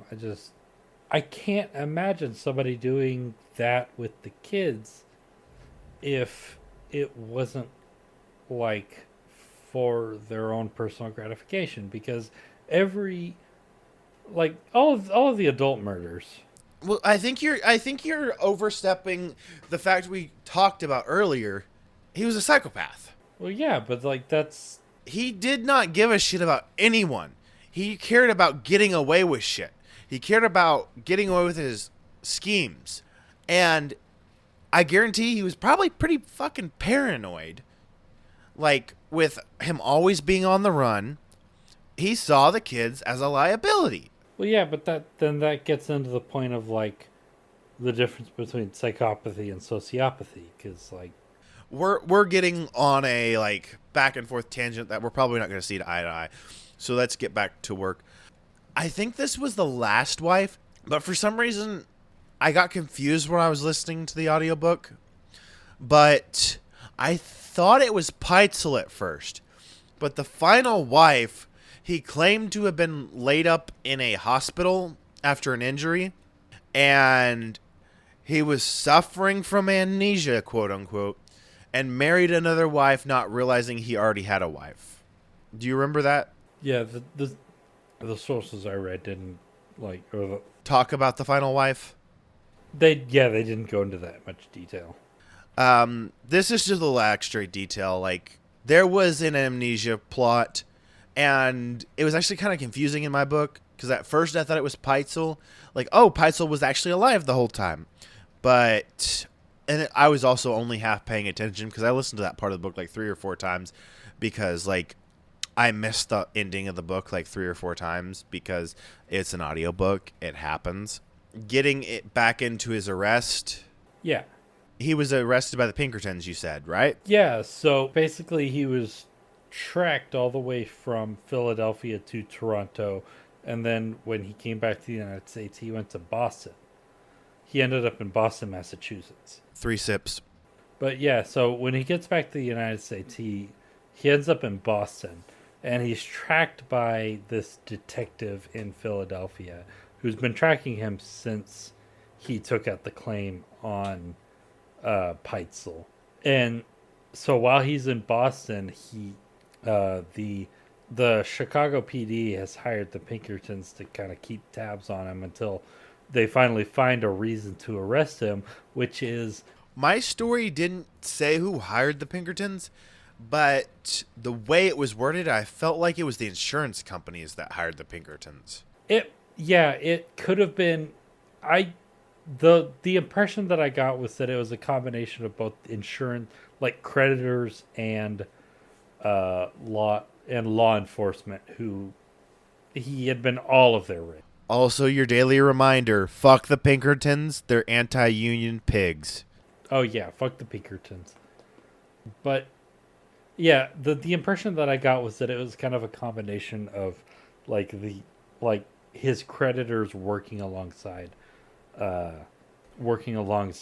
enforcement, but it was like his creditors that was paying for the Pinkertons, who were then working with law enforcement to track him down, or to kind of keep tabs on him until they could finally get something that they could arrest him for.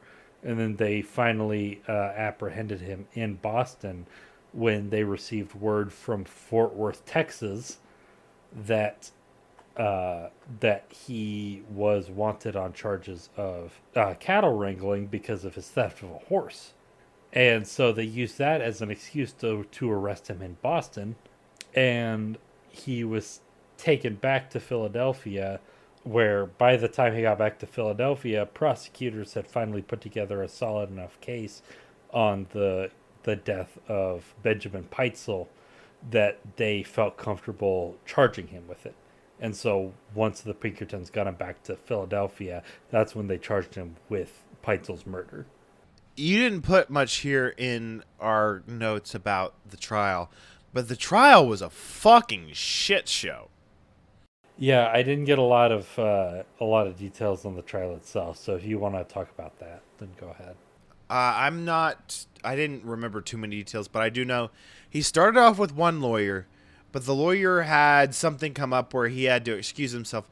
And during that time, Holmes decided to represent himself. Then he got a second lawyer, and they ended up being like inept. So he decided to temporarily represent himself again. And then he tried to get his original lawyer back on the case, but the lawyer's like, I'm not feeling it, brother. Like, essentially saying the lawyer knew Holmes was guilty and he just didn't want a loss under his belt or something to that effect. And Holmes pretty much represented himself to the end of the trial. And like, he thought that the trial would stay just the insurance fraud stuff. So he kind of like decided to try and like plead guilty early. to avoid the murder and such. Like, okay, if I plead guilty here, they're not gonna extradite me, and they're not gonna charge me for the murders, which ended up being wrong. Yeah, so to the extent that I read about, basically he ended up being eventually found guilty for the murder of Benjamin Peitzel. Even though like during over the course of the trial, it came out like all of these other murders, because once word came out about his arrest. It was very much known that Peitzel was not the only victim. I think he was just the only victim that he was convicted of, because there weren't too, like, they didn't really try after they got him the death penalty, which was very common even up till recently. Hey, we've got one conviction with the death penalty. We're not going to try and get justice for the rest of these murders, and we're not going to like officially be able to 1000% say it was him, because we can just associate like 20 different murders to him. Yeah, because when over the course of the trial, like it came out in like national news that he had been arrested for murder, and so when everybody, including police back in Chicago, found out, they decided to go and look at the building that he owned, and while they were investigating, so when word about it got out, Chicago police went and investigated the building that he owned. And when they got there, the whole place was fucking lousy with human remains. I read they didn't, like, they found a couple, like, they didn't ever find a full corpse, and they only found bits and pieces of a couple different people, but it wasn't like they found corpse galore. Okay, well, when I say lousy, I mean like they found, for example, they found buttons from a coat or a shirt that is confirmed to correspond to one belonging to one of the people who had disappeared. They found the checkbook of one of the women who had disappeared, which had a bit of her hair attached to it, or a bit of her hair stuck to it, stuck in her chimney fume. The main one that I read didn't really go into the bodies that they found, but they found a handful, which was a couple of the children and like one or two others. The sources that I read said that they found parts of the body of what was her name? Pearl Connor, who was the daughter of Julia Smythe, the first victim, the first presumed victim. Okay. They said that it said that they found the 5-year-old, the daughter of Julia Smythe. It said that they found parts of her body in the basement level of the murder castle. What I understood to it, before, let's not get into the nitty-gritty details of, they found a handful of the victims, but they didn't find the full 27 that are attributed to him plus. Yeah, they didn't find anything like conclusive to tie him to any murders in Chicago. But they did find the bodies of the 2 girls. They found the children, from what I understand, on a couple cases, but like they didn't find the bulk of what he supposedly murdered. Yeah, Peitzel's daughters that he killed in Toronto, they did find their bodies buried in the basement of the cottage that he had rented in Toronto. They did find those, like without a doubt. Other than that, they didn't find anything conclusive. They found a lot of, as they describe it, circumstantial stuff. Like the way that they described it, it sure does sound like body, like bits of people in the building that he owned. Let's kind of get away from the morbid parts about the bodies, because like there's a lot of debate over that, and we don't have enough information, either one of us, to like have a full-on discussion about that. After he was convicted, he confessed to the 27 murders that are attributed to him. However, like everyone knows that's kind of a lie, because there were bounties out for his confession, essentially, from multiple newspapers, and there were supposedly multiple exclusive statements that he gave out.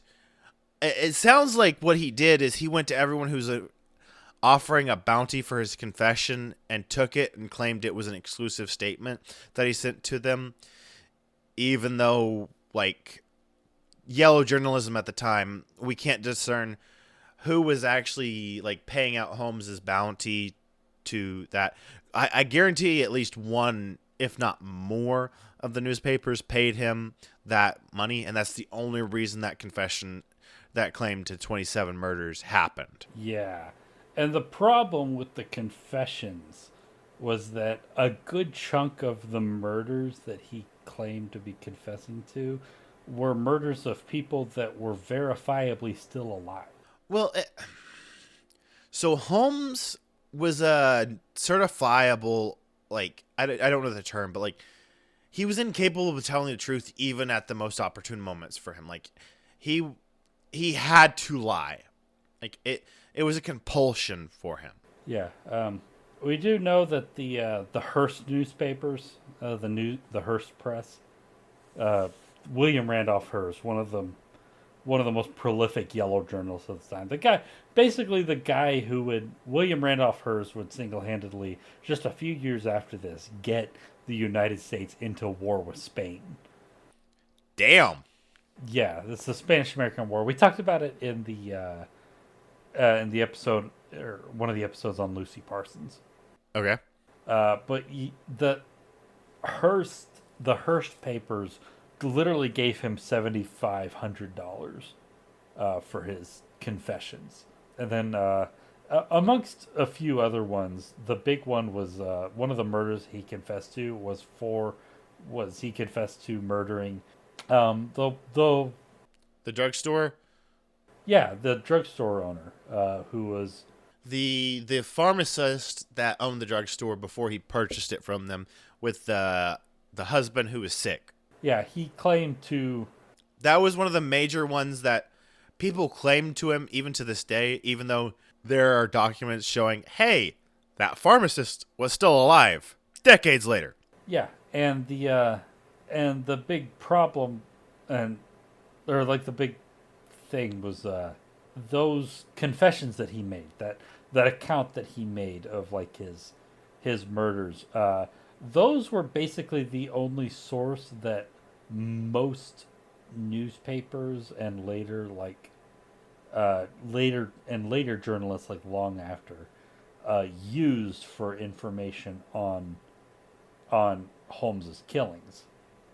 And the problem, and not only, on top of that, not only did they use his own exaggerations, but they even exaggerated even more on top of it. Yeah. Like, the thing about his confessions is they were in local newspapers, and it felt like the telephone game was played, because, like, exaggeration was made in another newspaper, and then another newspaper came out with a little bit more, and a little bit more, and a little bit. It was a snowball effect. Like, we can't be sure which ones Holmes sent a personal one to, because I'm sure Holmes, like, exaggerated to all golly with his confessions, because, like, we know a lot of the ones he confessed to weren't actually killed, like, specifically the drugstore dealer and a couple others. But it's you just will never know. Like, I'm confident Holmes sent more than one official, like, confession and collected more than one bounty. I don't know how many he actually collected, because there's just no way to actually know. Moving on to his execution. Yeah, so he was convicted and he was sentenced to death for the murder of Benjamin Peitzel. As he deserves, whether or not I'm right or Derek's right on his motivation. Oh yeah, unambiguously deserved to hang from the neck until death. It doesn't matter if you look at it from, like, oh, he was just a scam artist covering his tracks, or this is a serial killer using scams to get his kills. He deserves death. So, Holmes was hanged on May 7th, 1896 at Monument. They didn't this is mostly a joke. They didn't read the military handbook about hangings. Probably wasn't actually out yet, but that prescribes this level of height, this much rope. To be fair, do you know anything about the history of military hangings? Nope, but I'm sure it took a lot of trial and error. Oh boy, I might do an episode on the guy, the official executioner of the U.S. Army who handled the hangings of convicted Nazi war criminals after World War II, because he fucked them up bad. Yeah.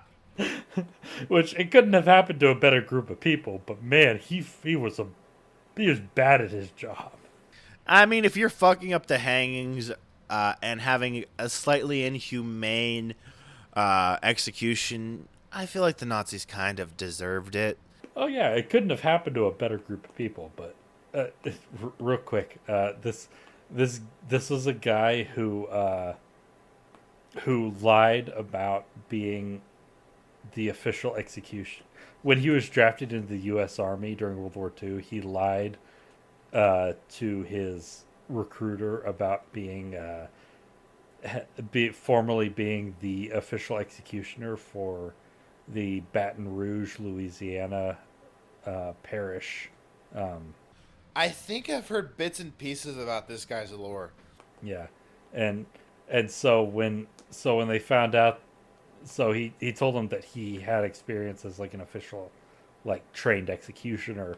They made him like the official executioner of the U.S. Army, and he ended up like hanging several like deserters during World War II from the U.S. Army.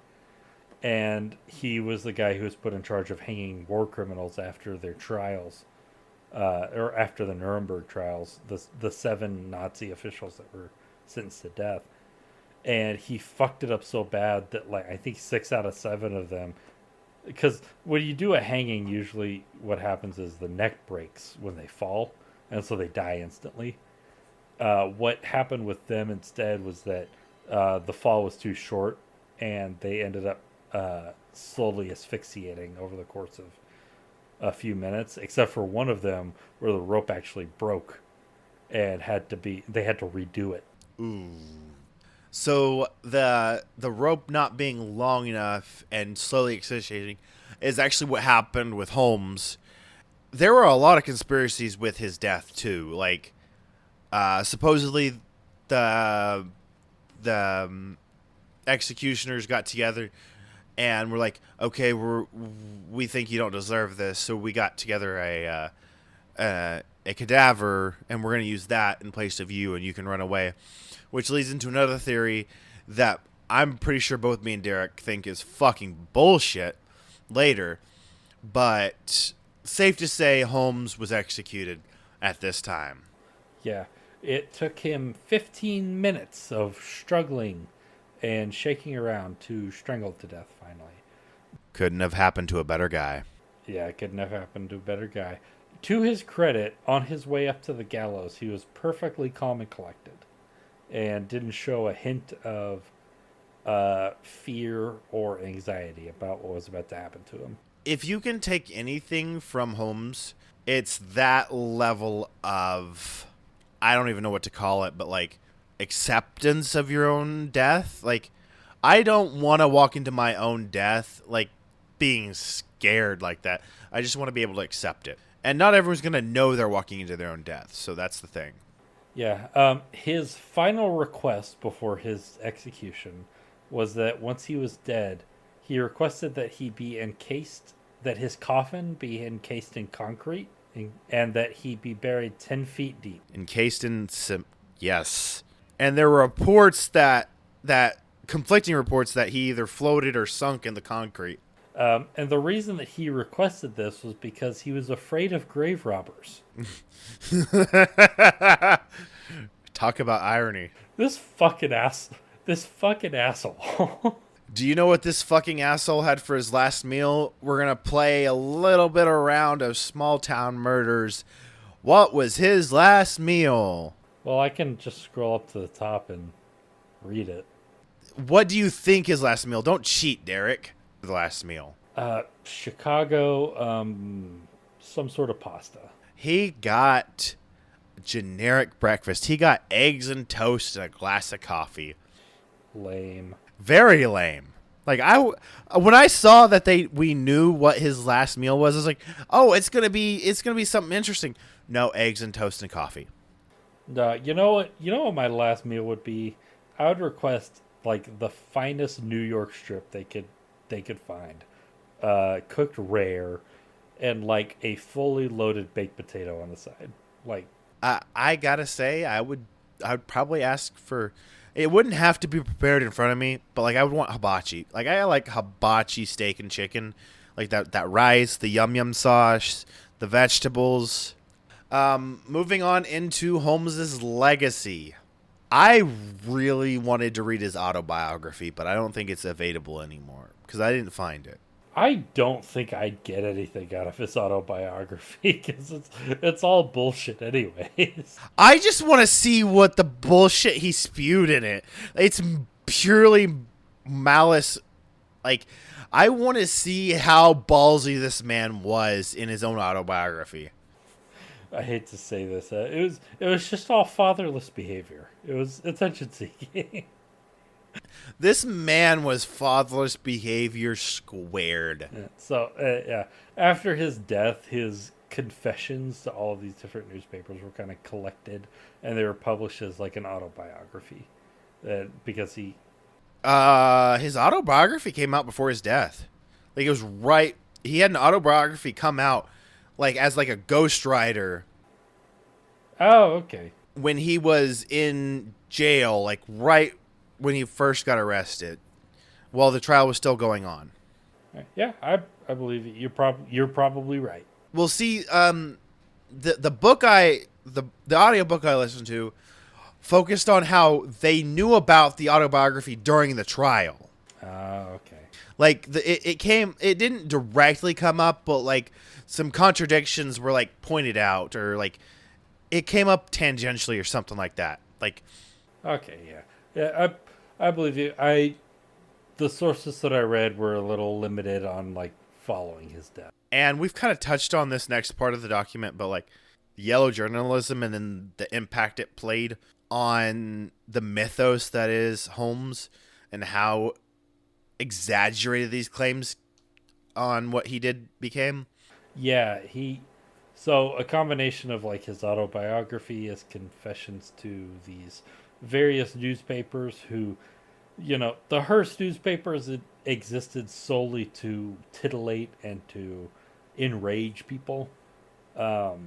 It the combination of all that kind of combined to form the sort of soup that people consumed about the story of his, including various myths such as the murder castle in Chicago. That It was never like I love the title of the murder castle, but like it was never used in the capacity. Like, yeah, maybe a murder or two happened in the castle, but it wasn't like this elaborate, purposely built castle to uh, assist with the murders. It was just a castle that had extra rooms. One story we didn't get to on his scams that I found hilarious. Did you hear about the vault? the vault. No, I didn't. He had a soundproof vault installed in the castle. Oh, yeah. I know the soundproofing. He never actually there was one story about where he's like, "Hey, I just had this vault installed. You want to test its soundproofness? I'll lock you in and see if I can hear you." And he locked the person in, and he assumedly let them out because there's a story about this. But as of all things, Holmes did not pay for it. And when they came to repossess the vault, he's like, "Oh, well, okay, I didn't pay, so you can take the vault, but you can't damage the house because you didn't pay for the house. Like, that's my property." And the company was like, "Well, shit, we can't get it out without damaging the house," and just wrote it off as a loss. Yeah, it reminds me of the that one Shakespeare play about the pound of like the merchant who takes a bet to take a pound of flesh from the protagonist, and then when the protagonist loses the bet, when the merchant comes to collect the pound of flesh, the main guy makes the argument that, well, you can't take a pound of flesh without taking the blood with it, and you didn't. We didn't agree to you taking the blood, so you can't take the pound of flesh without being in breach of a contract. Yeah, basically. Um, you want to some close up his legacy, and then we'll get to the final little bit, which is the bullshit theory of who else Holmes was. Yeah, so basically the main like sort of myths around him that kind of develop out of all of these bullshit stories included like that his murder castle had like a dissection room, trapdoors. That the people say that like his murder castle was like a hotel that had like over 100 rooms that he killed people in each and every one of them. Which, if you look up a picture of the actual building, you tell me if they can fit like 100 or 200 rooms in there. You fucking can't. No. And there's the typical body count attributed to him is over 200 people, which you actually look at the details. Is insane for the day. Let alone, like, there's no way, even in the heyday of serial killers, like the 70s, 80s, that we would have someone with a 200 body count. Like, there was maybe one or two that we even postulate could have gotten that high in the 70s, 80s, let alone back when Holmes operated. He has had like 9 or 10 murders that have actually been Confirmed. not even like confirmed, just like attributed to him that we feasibly believe. Yeah. We postulate that could be true. Yeah, and he himself only confessed like 27. Over 200 is fucking absurd. It comes from nowhere. It's nonsense. And before we sign out for the night, there's one last theory that I think Derek agrees with me that is absolute horseshit. There is a widely believed theory that after Holmes's execution, that he was not truly executed, that he worked with the guards or someone to stage his execution, and he ran off to London. And who did he become, Derek? Jack the Ripper. Fucking. Which is utter horseshit. Even if you want to assume Holmes lived, their methods of killing were so vastly different. It's not even funny. Utterly different MOs. If nothing. I postulate that Jack the Ripper had to have had better medical schooling than Holmes did, because the level of like surgical knowledge that Jack the Ripper had was just so much better than like we've heard Holmes did. Like, Holmes mutilated corpses afterwards. He didn't like make it look like a surgical cut or anything like that when we actually knew it was his victims. Yeah, it completely different MOs. Like Holmes, his whole thing was that his murders were very impassionate. And they were very messy. Yeah, they were almost like just business as usual sort of things. Whereas Jack the Ripper was just looking at the pure passion and hatred. Like, he hated hookers with a passion that I don't know if anyone ever has had that level of passion before or since.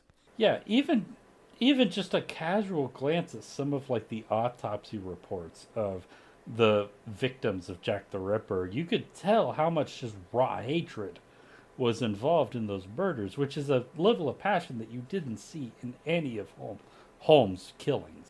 And Holmes never had that level of...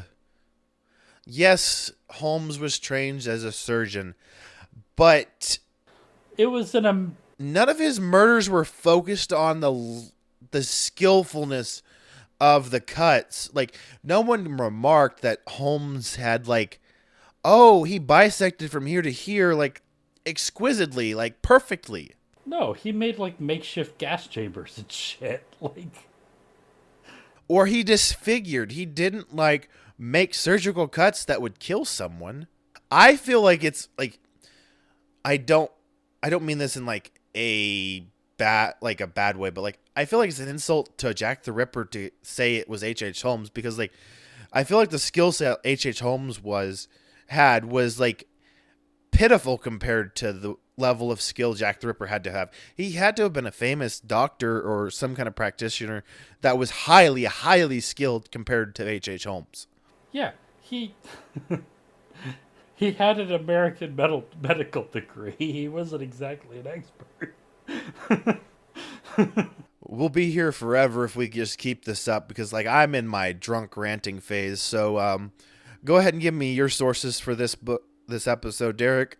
Yeah, so my sources were history.com. Did serial killer H.H. Holmes really build a murder castle by Becky Little? The Smithsonian Magazine, The Enduring Mystery of H.H. Holmes, America's First Serial Killer by Malin Sully, and H.H. Holmes Murder Castle episode of the Well, There's Your Problem podcast, which is very informative on like looking into like the breaking down like the construction and the design of the actual murder castle, which was just a very shoddily built building and not like a big elaborate thing. Then my sources were H.H. Holmes by Adam Salazar, where he really tries to parse the facts from fiction, which is next to impossible in this case, just with the way the telephone game was played historically, and people just wanted to add their like legacy, their little 2 seconds of fame to the H.H. Holmes story. And then H.H. Holmes, Lady Killer and Child Murderer by the Casual Criminalist on YouTube. They're pretty good at researching their documents, so I trusted them. And I really used it more as a supporting than like the backbone. My backbone was by Adam Salazar. So Derek, where can they find you? Well, sorry. Any final words before we part, Derek? No, I made my piece. Fuck this guy. Oh yeah, no, like even though I was going back and forth on like what kind of person Holmes was, he's still an absolutely trash human being who definitely deserved the death penalty. If not, maybe the death penalty is a little too easy for them and he should have been tortured the rest of his life. And also, fuck the organizer of the Chicago World's Fair. Yeah, I mean, that was the Native American part was pretty racist, so fuck them. I don't really have anything else. Like, we've had our piece since it's more of a back and forth this episode. So where can they find you, Derek? They can find me on Twitter, at Visigoth. The first I is a 1, the O is a 0.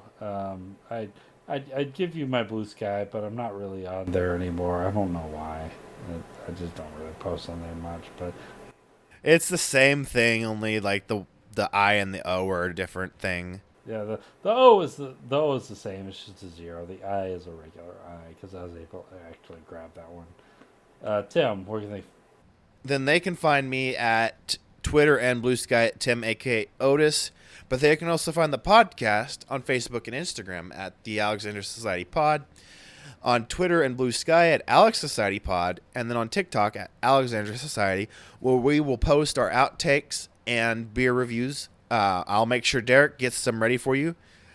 We posted a couple of our old ones that we never posted, Jim Jones, that while we were on break, so we hope you enjoyed those while we were on break. If you enjoyed the podcast, please give us a rate or review on your social media of choice, and we will see you next time. Bye.